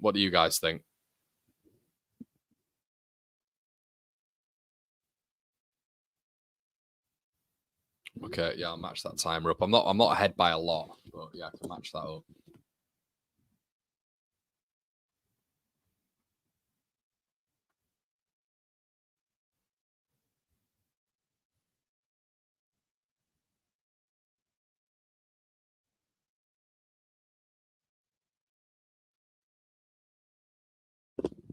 There you go. That is literally bang on. I'm not even a second in front or a second behind there. But yeah, interested to hear what you guys think on that. It is his first match, but yeah, I think we're missing a bit of X factor, aren't we? Missing X factor. It feels like Bogle wins a free kick.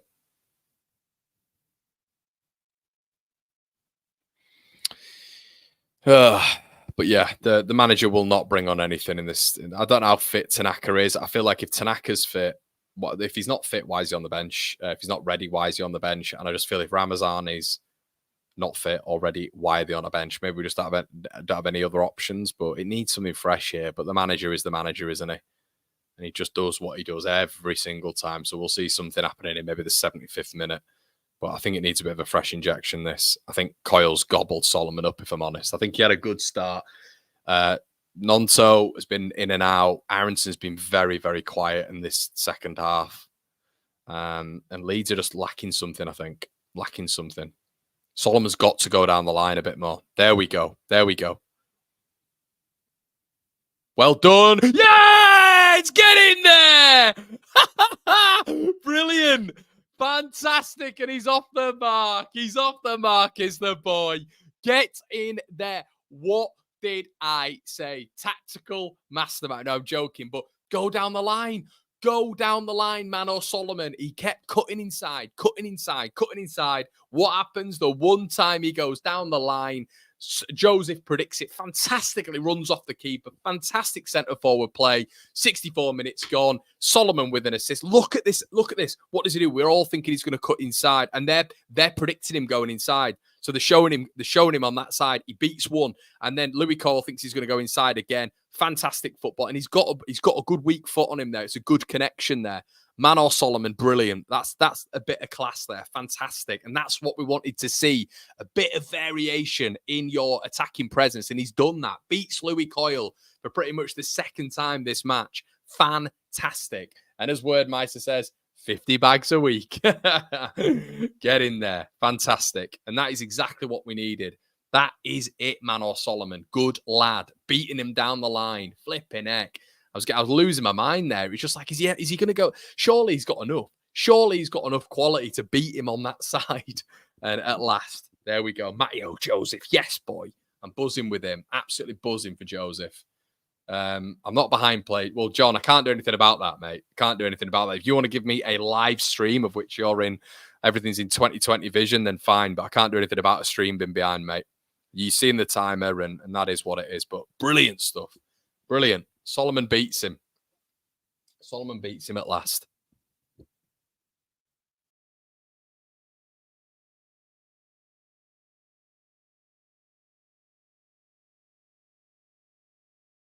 Oh, Solomon. Oh, Solomon. Nearly put a good ball in there, but Leeds are a little bit more aggressive now. Let's not rest on our laurels here, Leeds United. Let's go for that second if we can. Ampadu does well, does really, really well. Play that ball, Ampadu. Plays the ball in. Solomon again. Oh, brilliant skill from Manor Solomon. What can he do here? Looks like he's growing in confidence. Bogle. Bogle, man. Come on. Bogle gives away a foul, does he? No, he doesn't. He keeps it hold. He keeps hold of it. Leeds keeping that ball now. Manor Solomon. Brilliant. Getting involved heavily now. Solomon, Solomon. Needs to be more options in the box. They're all just stood there. Move. Statues. But Leeds much more aggressive now, which is great to see. Liam Miller tries to play that ball and it's predictable. It is predictable.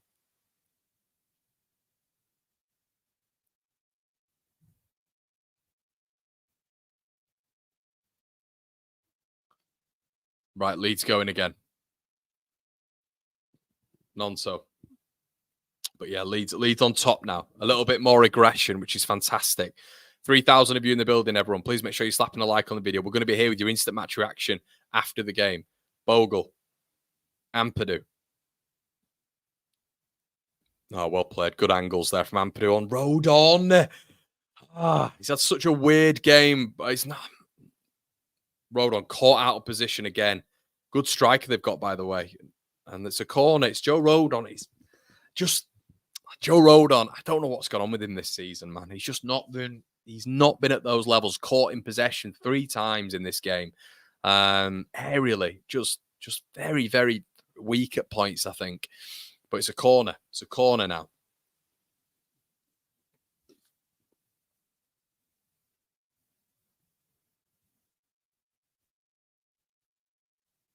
Ball played in.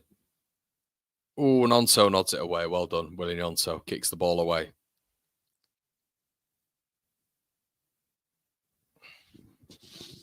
What is going on? Sorry, everyone. The minutes have just gone back again. I don't know what is going on. These dodgy streams. Hold on. These dodgy legal streams.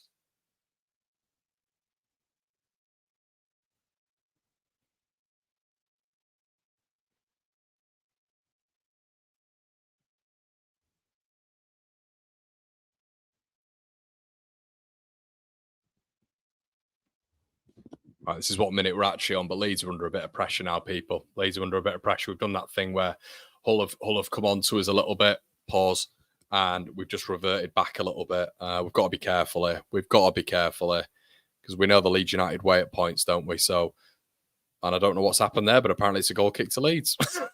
Looked like it was a corner there. Leeds, yeah, 1-0. Hey. Jesus, hotter than the sun. You know, someone hands you the tea the wrong way. Yeah, right. It's Connor's timestamp. It is, mate. It's right now. It is right. It's bang on. Joe Rodon. Bogle. Lovely ball. I mean, that is a foul. It is a foul, and the dough ball's not giving him it. It's a foul, and the referee, he's all over Matteo Joseph there. And that should have been a foul. He's not giving it, and Joseph was in. Andy Toon's in the building. Let's keep it going, lad. Top man, Andy. Thanks for your donation, mate. Really appreciate everybody's donation. Your donation will be read out first, of course. Thank you so much, Andy. And you bang on, mate. Let's keep this going. There's over 3,000 of you in the building. Record numbers for a One Leeds watch-along. It makes me very, very, very happy as well, everybody, because do you know what? It makes me think to myself that you guys are actually enjoying these and you want me to keep doing these. So thank you so much for your support, as always. But the ref is ridiculous. You're right. Sofa Scores mentioning Solomon's a top player. I just think, he's been good. He's been good. I think I'm not being. It's not revisionism here, everybody. What I will say with Manor Solomon is, and all you OGs who've been watching it, he wasn't going down the line. He wasn't going down the line. So aside from the first 15 minutes, he's not going down the line. So Louis Coyle, I thought, was doing a good job on him, to be honest with you. And I'd be interested to see the duels after the game because he's cutting inside and Louis Coyle's done a good job on him. He goes outside and he does what he does, you know, gives us a moment of class on that left-hand side. Go down the left-hand side, mix it up, and he wasn't doing it enough. And it's great to see him, you know, do that there and obviously get an assist for Leeds United. But Leeds aren't out the woods yet. Hull coming forward now, centre circle. And guys, if you're not watching the game, you sort of know how this goes. Just on the basis that, you know, we've reverted a little bit. But Leeds is still the better team, definitely. But I'd like to see us being, maintaining that intensity, getting a second here. But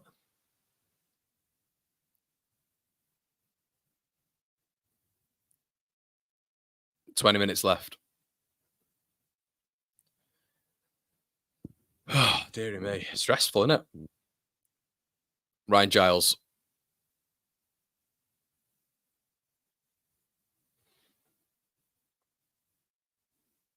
Cheers, everyone. Anyway, cheers. Joseph does well to press it, but Hull have done well to play out of it there, actually. McLaughlin does very well. They're not a bad team, Hull, at all. Very good on the ball.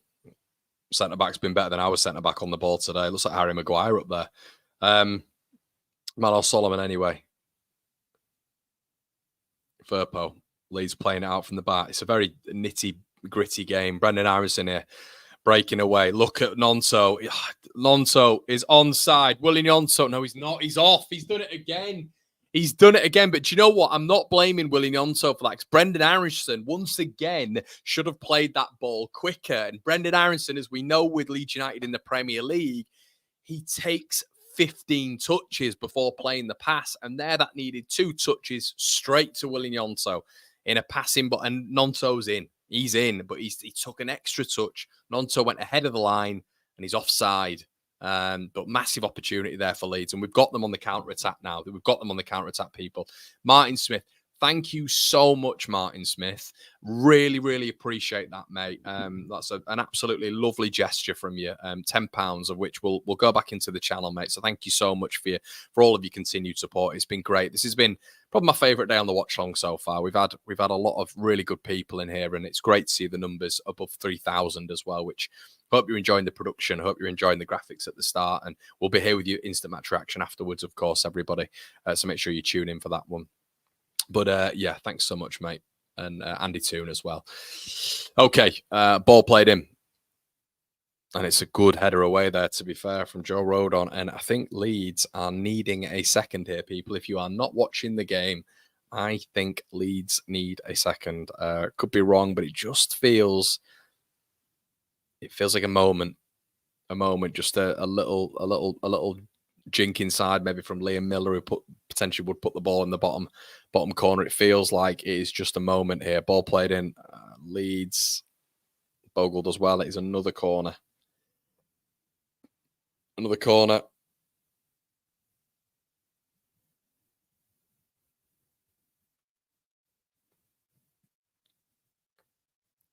Yeah, he's done well there, Bogle. Corner. Short corner. Liam Miller. Oh, Gnonto's done so well. It's not a foul, you useless git referee. You are useless. You're absolutely crap. Not a foul, and Leeds would have been on a counter-attack and probably in on goal. Anyway, Hull got the free kick. Ball been played in. It's another corner, I think. Or is it? No, it's just a bad ball in from Louis Cole. These referees, everybody. If you're not watching the game, there's absolutely no chance in hell that was a foul. Their player just went down, bought another one. And yeah. And here comes Peru. Oh, Alex Jennings, man. What is going on with you guys today? Thank you. What? I don't know what's going on. But just a bit of an update. You've got Manor Solomon coming off. But thank you. You're all being so kind today. And in general, Alex, what a man. What a man. Thank you so much. And yeah, as I say, all I can say to you is hope I'm providing good content, which you're enjoying. Ramazani coming on. Gnonto going off.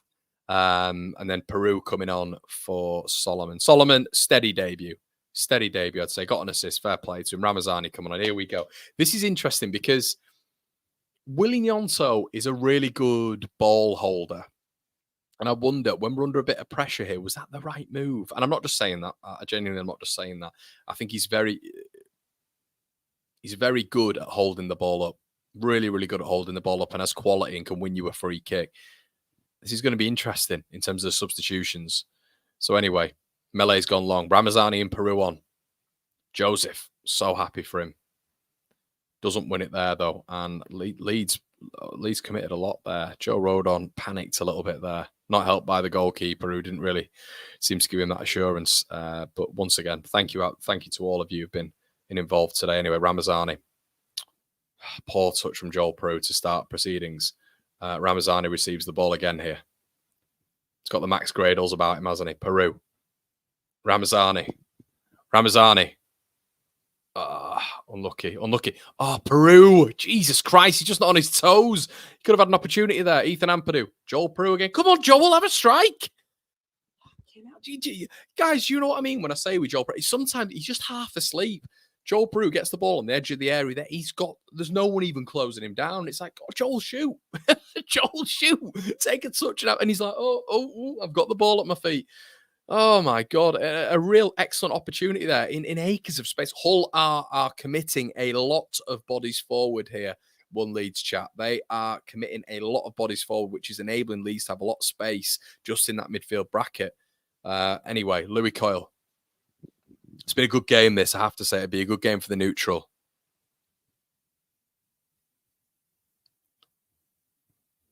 But Leeds still not out of it.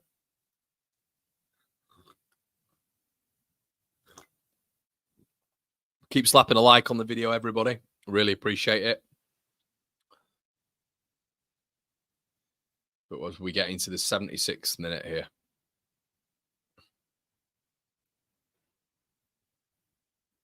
"76 minutes gone.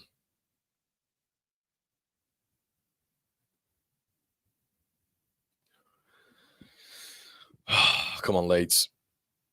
Applying a bit of a press here. We know Peru's a bit lax in that press, but it is what it is.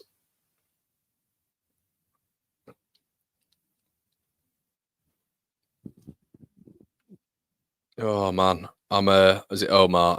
Did really well there in terms of a tackle. Did he handball it? No, he didn't handball it. Oh, Peru, man. Just on his toes, he scores there. Is it another substitution? No, it's Bogle with cramp.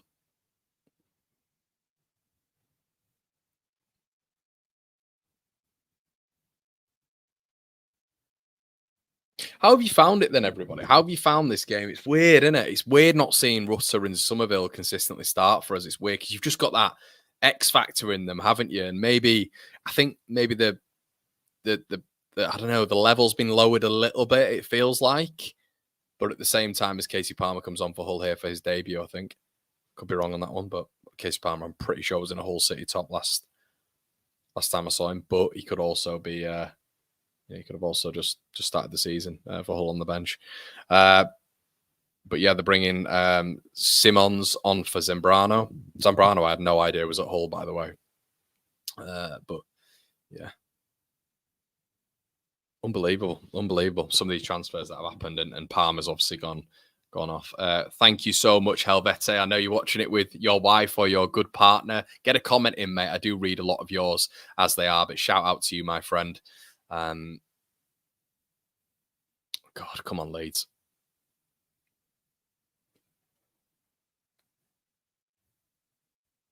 Yeah, well, Leeds says we're making hard work of this. We are. It's never easy with Leeds, is it? And there's a foul there, isn't there? There's a yellow card in there somewhere. This has been a real bitty game, it has to be said. Jarvis was driving through the Leeds midfield there, and Gruev and Ampadu have hammered him, and Ampadu's come out looking pretty bad here. Hope he's all right. Yeah, it looks like it's a tackle by Gruev, which has done Ampadu in there. Let's hope he's all right. It's the last thing we need, Ethan Ampadu out.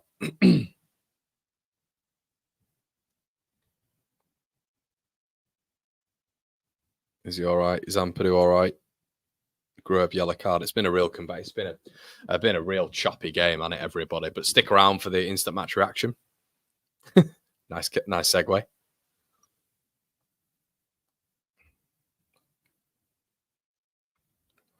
Palmer. Coyle. Free kick Hull. Aronson does well. Holds their winger up. Does well. Coyle. Casey Palmer. And the referee has given them a free kick. And I have not a clue why he's given that free kick, but this dopey minion has done it again where it's just the most... Is it Peru? What's he giving a free kick for? Embarrassing, Louis Coyle. You embarrassing shithouse.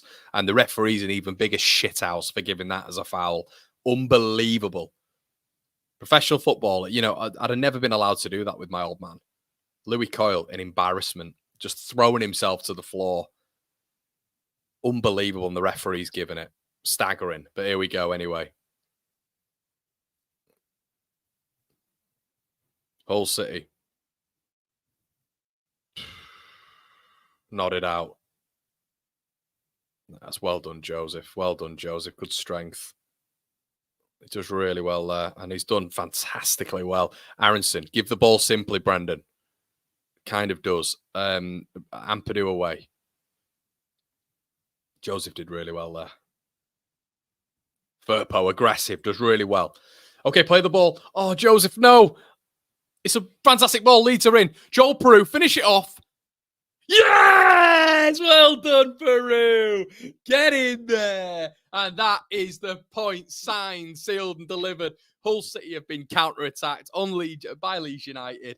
Very, very similar to the last game, I have to say. Leeds United 2-0 up. And it's Joel Peru, fair play to him. Gets himself on the score sheet. And Firpo did so well there. So calm and calculated when I thought Leeds had knackered it up a little bit there. But it's 2-0 to the Whites. Fantastic stuff. Let's have a look at this again. Brendan Harris, a lovely half turn again by Joseph. I thought he played the wrong ball, but Firpo figured it out straight away. Ramazani was there, but it's a lovely right-footed finish. It has to be said by Joel Peru. That's 2-0 to Leeds. That's him off the mark as well. Fantastic stuff. 2-0 to the Whites, everybody. And that should be signed, sealed, delivered. Good stuff. Get in there. Well done, Peru. Yeah, good finish. It's a good finish. It is a good finish. And as Bogle comes off on the 82nd minute here, I think that should see Leeds quite comfortably into the top two there. Not top two, imagine. Top four, I think it is. Should see us into the top four as Byron comes on for Bogle. Hopefully Bogle's all right.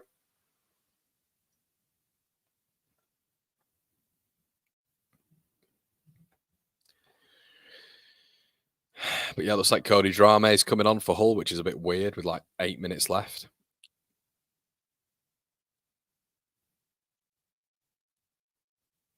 Hull coming forward anyway. Coyle. Back to keeper. Coyle.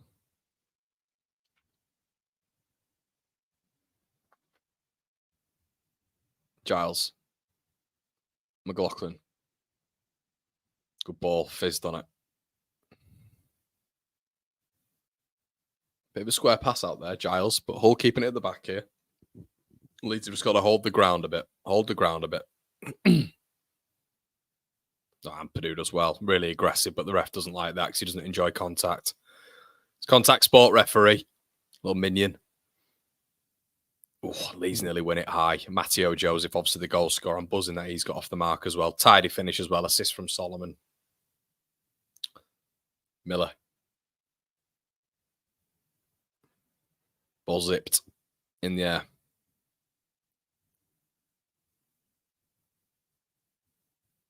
Coyle. Miller. Good defending by Grove. Grove's had a good game. Grove's had a good game. You guys know he's not my favourite. Looks like Tanaka and Rothwell are going to be coming on for Leeds here.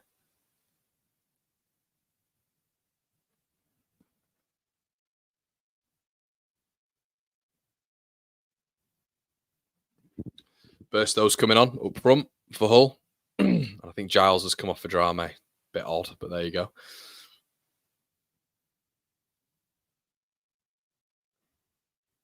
Cody Drame, what could have been?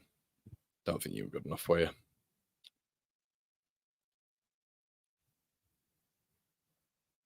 He's done well for a move to Hull, to be fair, and Drame.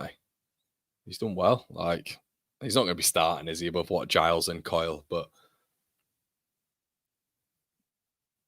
Melee. I've been really impressed with Firpo. I think Firpo's been excellent. Has to be said. Very, very, very good. Very, very good.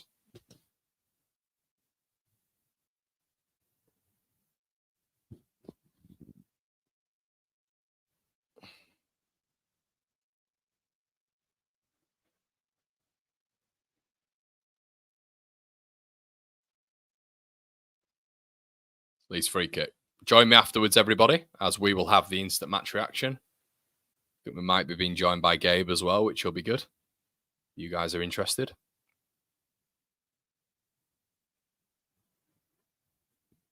Looks like Eli Grove is going off. He's had a good game, Grove. I think it's been his best game. And as I've said to you guys, I think sometimes he can be a little bit safe, but he's been really good today. He's been really good, has to be said. So well done to him. It looks like Tanaka's making his debut for Leeds United. And Rothwell. Tanaka looking good in the strip, has to be said.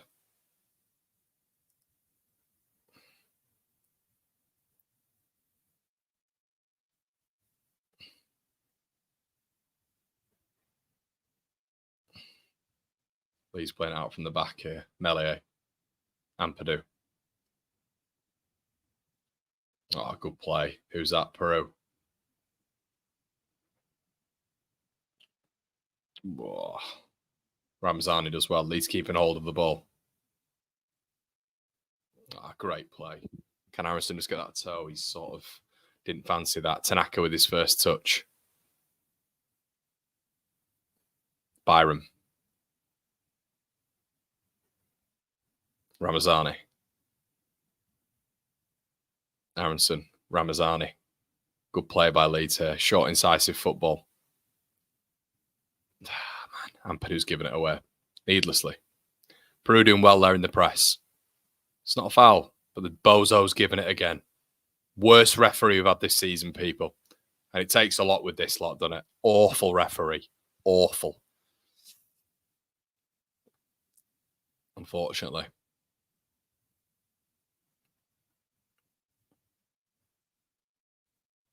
What's this? Oh, Mark, man. Mark. And all of you. What a watch-along. Leeds have won, hopefully.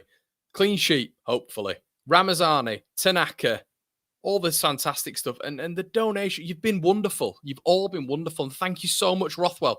Playing just a little bit behind there, Joel Peru. But thank you, Mark. What a man. I've seen you so many times in my streams, mate. As I say, as I've said to everyone, this will all go straight back into the content, my friend. I've got a big pot of which I'm hopefully going to be doing something with. It helps with the running costs of the website, which I've just built as well, mate. Thank you so much. I always want with this stuff for you guys to see improvements. So anyway, thank you, Mark. What a man. Thank you so much, buddy. And I will do. My mum's here as well, Mark. So I can say that's from the legend, Mark McCabe, and the rest of you as well. You've been brilliant. Thank you so much. Junior Firpo, anyway. Well done, Tanaka. Oh, just a bit behind Rothwell.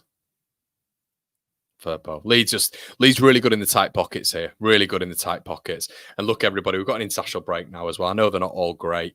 Not all gravy, are they? But it's fantastic when Leeds are performing like, Leeds have performed like this, and then we go into a little bit of a break, of which we probably need it, don't we? But please don't switch off from One Leeds, and I'll be here throughout the international period to provide you with all the Leeds United goods. Strout. Oh, Aronson nearly. I think he's just a bit timid, isn't he? Still in these situations where he could get clattered. I think a lot of the Leeds teams are fine with getting clattered. Strauch, Firpo, etc. And a lot of our front men as well are all right with being clattered. I think Aronson in some situations is maybe just a little bit feeble, bless him. Guys, nearly 3,500 of you in here across all platforms. Please make sure you slap a like on the video. Strauch. Aronson, again. Well done, Pascal. Fantastic tackle. Fantastic tackle. Tanaka plays the ball through. Ramazani tackled, and it's a Leeds throw, and Aronson's still down.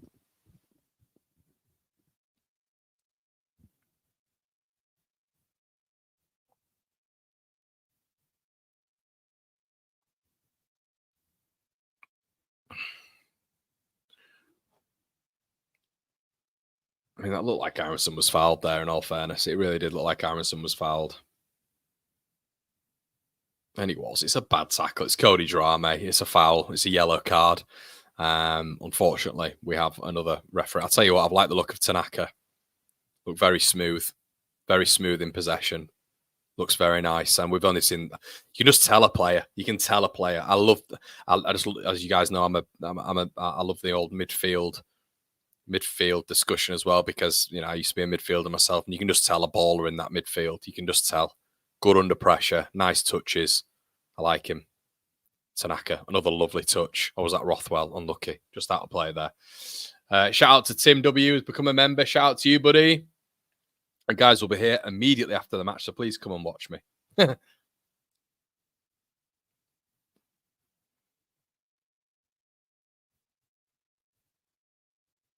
Ramazani's looking all right. Yeah, Ramazani's looking pretty good. Nice traveller, nice ball carrier, which is good in this Leeds side. I think we need more of those. 5 minutes added on, everybody, to what looks like quite a comfortable victory, but it's I don't know. I don't think it's been comfortable. I think, but Leeds have come into it in the second half really nicely. Ramazani, really good defending, fantastic defending there. That's brilliant to see. Absolutely eats up Liam Miller there. Really good to see that, Ramazani, and that was the the old discussion about him as well. Apparently, it's not just about him going forward, and he gets hacked down there as well, which should be a free kick, but the dough ball's not giving it again.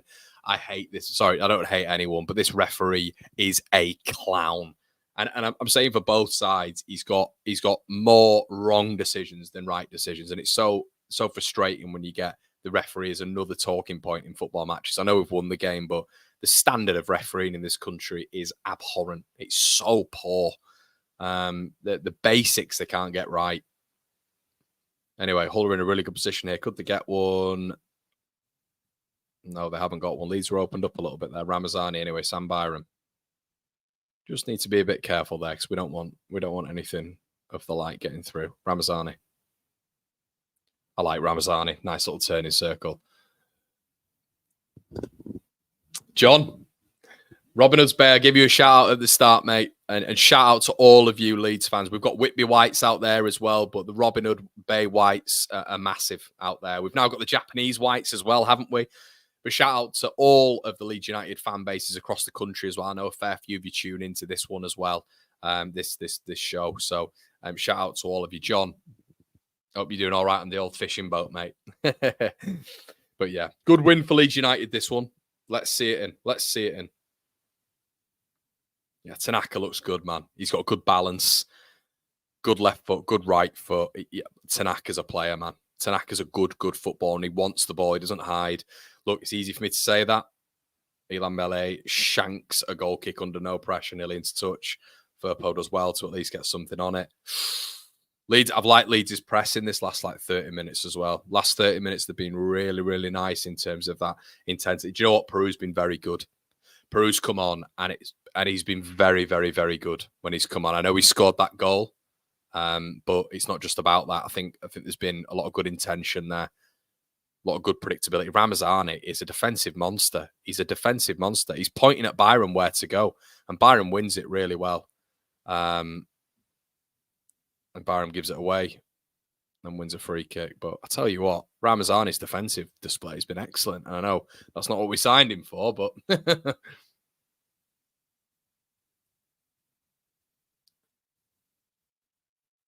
yeah, Rothwell. Look, Rothwell looks.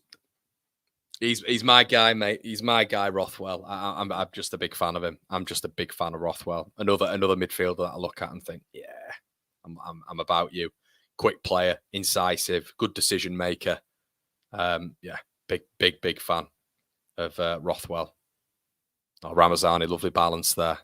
An excellent ball. Peru. Ramazani wants a goal. He really wants a goal, you can tell. Tanaka. Go Firpo. Tanaka wants it again. Tanaka. Plays it back. As you can say, I'm saying, and it is actually, apparently you pronounce it Tanaka as well, which is interesting. But he's on the ball again. Just ticking it over nicely, you know, similar to what Gruev does. Nothing too extravagant, but just ticking the ball over nicely. And Leeds are going to win this game by being in possession here and, you know, just ending the game, I should say, on the ball, which is always nice as well. It shows just your dominance, I think. Ethan Ampadu tried to play the ball forward, cut out. That's what I like about Ethan. He's a bit of a fan player, and he's always trying to go forward as well. Ramazani on the ball now has looked very exciting. Ethan. Rothwell. Firpo. Ampadu. Rothwell. And brilliant. Well done. Really good management of that second half, I thought. Fantastic management. And guys, yeah, really happy with how the end of that 35 minutes went. Joseph on the score sheet, Solomon on the assist sheet, Ramazani looking good, Rothwell looking crisp, Tanaka looking good. Leeds going to the international break in the top 6. Guys, it's been an absolute pleasure. You've been fantastic, all of you on this watch. On my favourite one by far. And guys, I will see you on the Instant Match Reaction. See you soon. Cheers.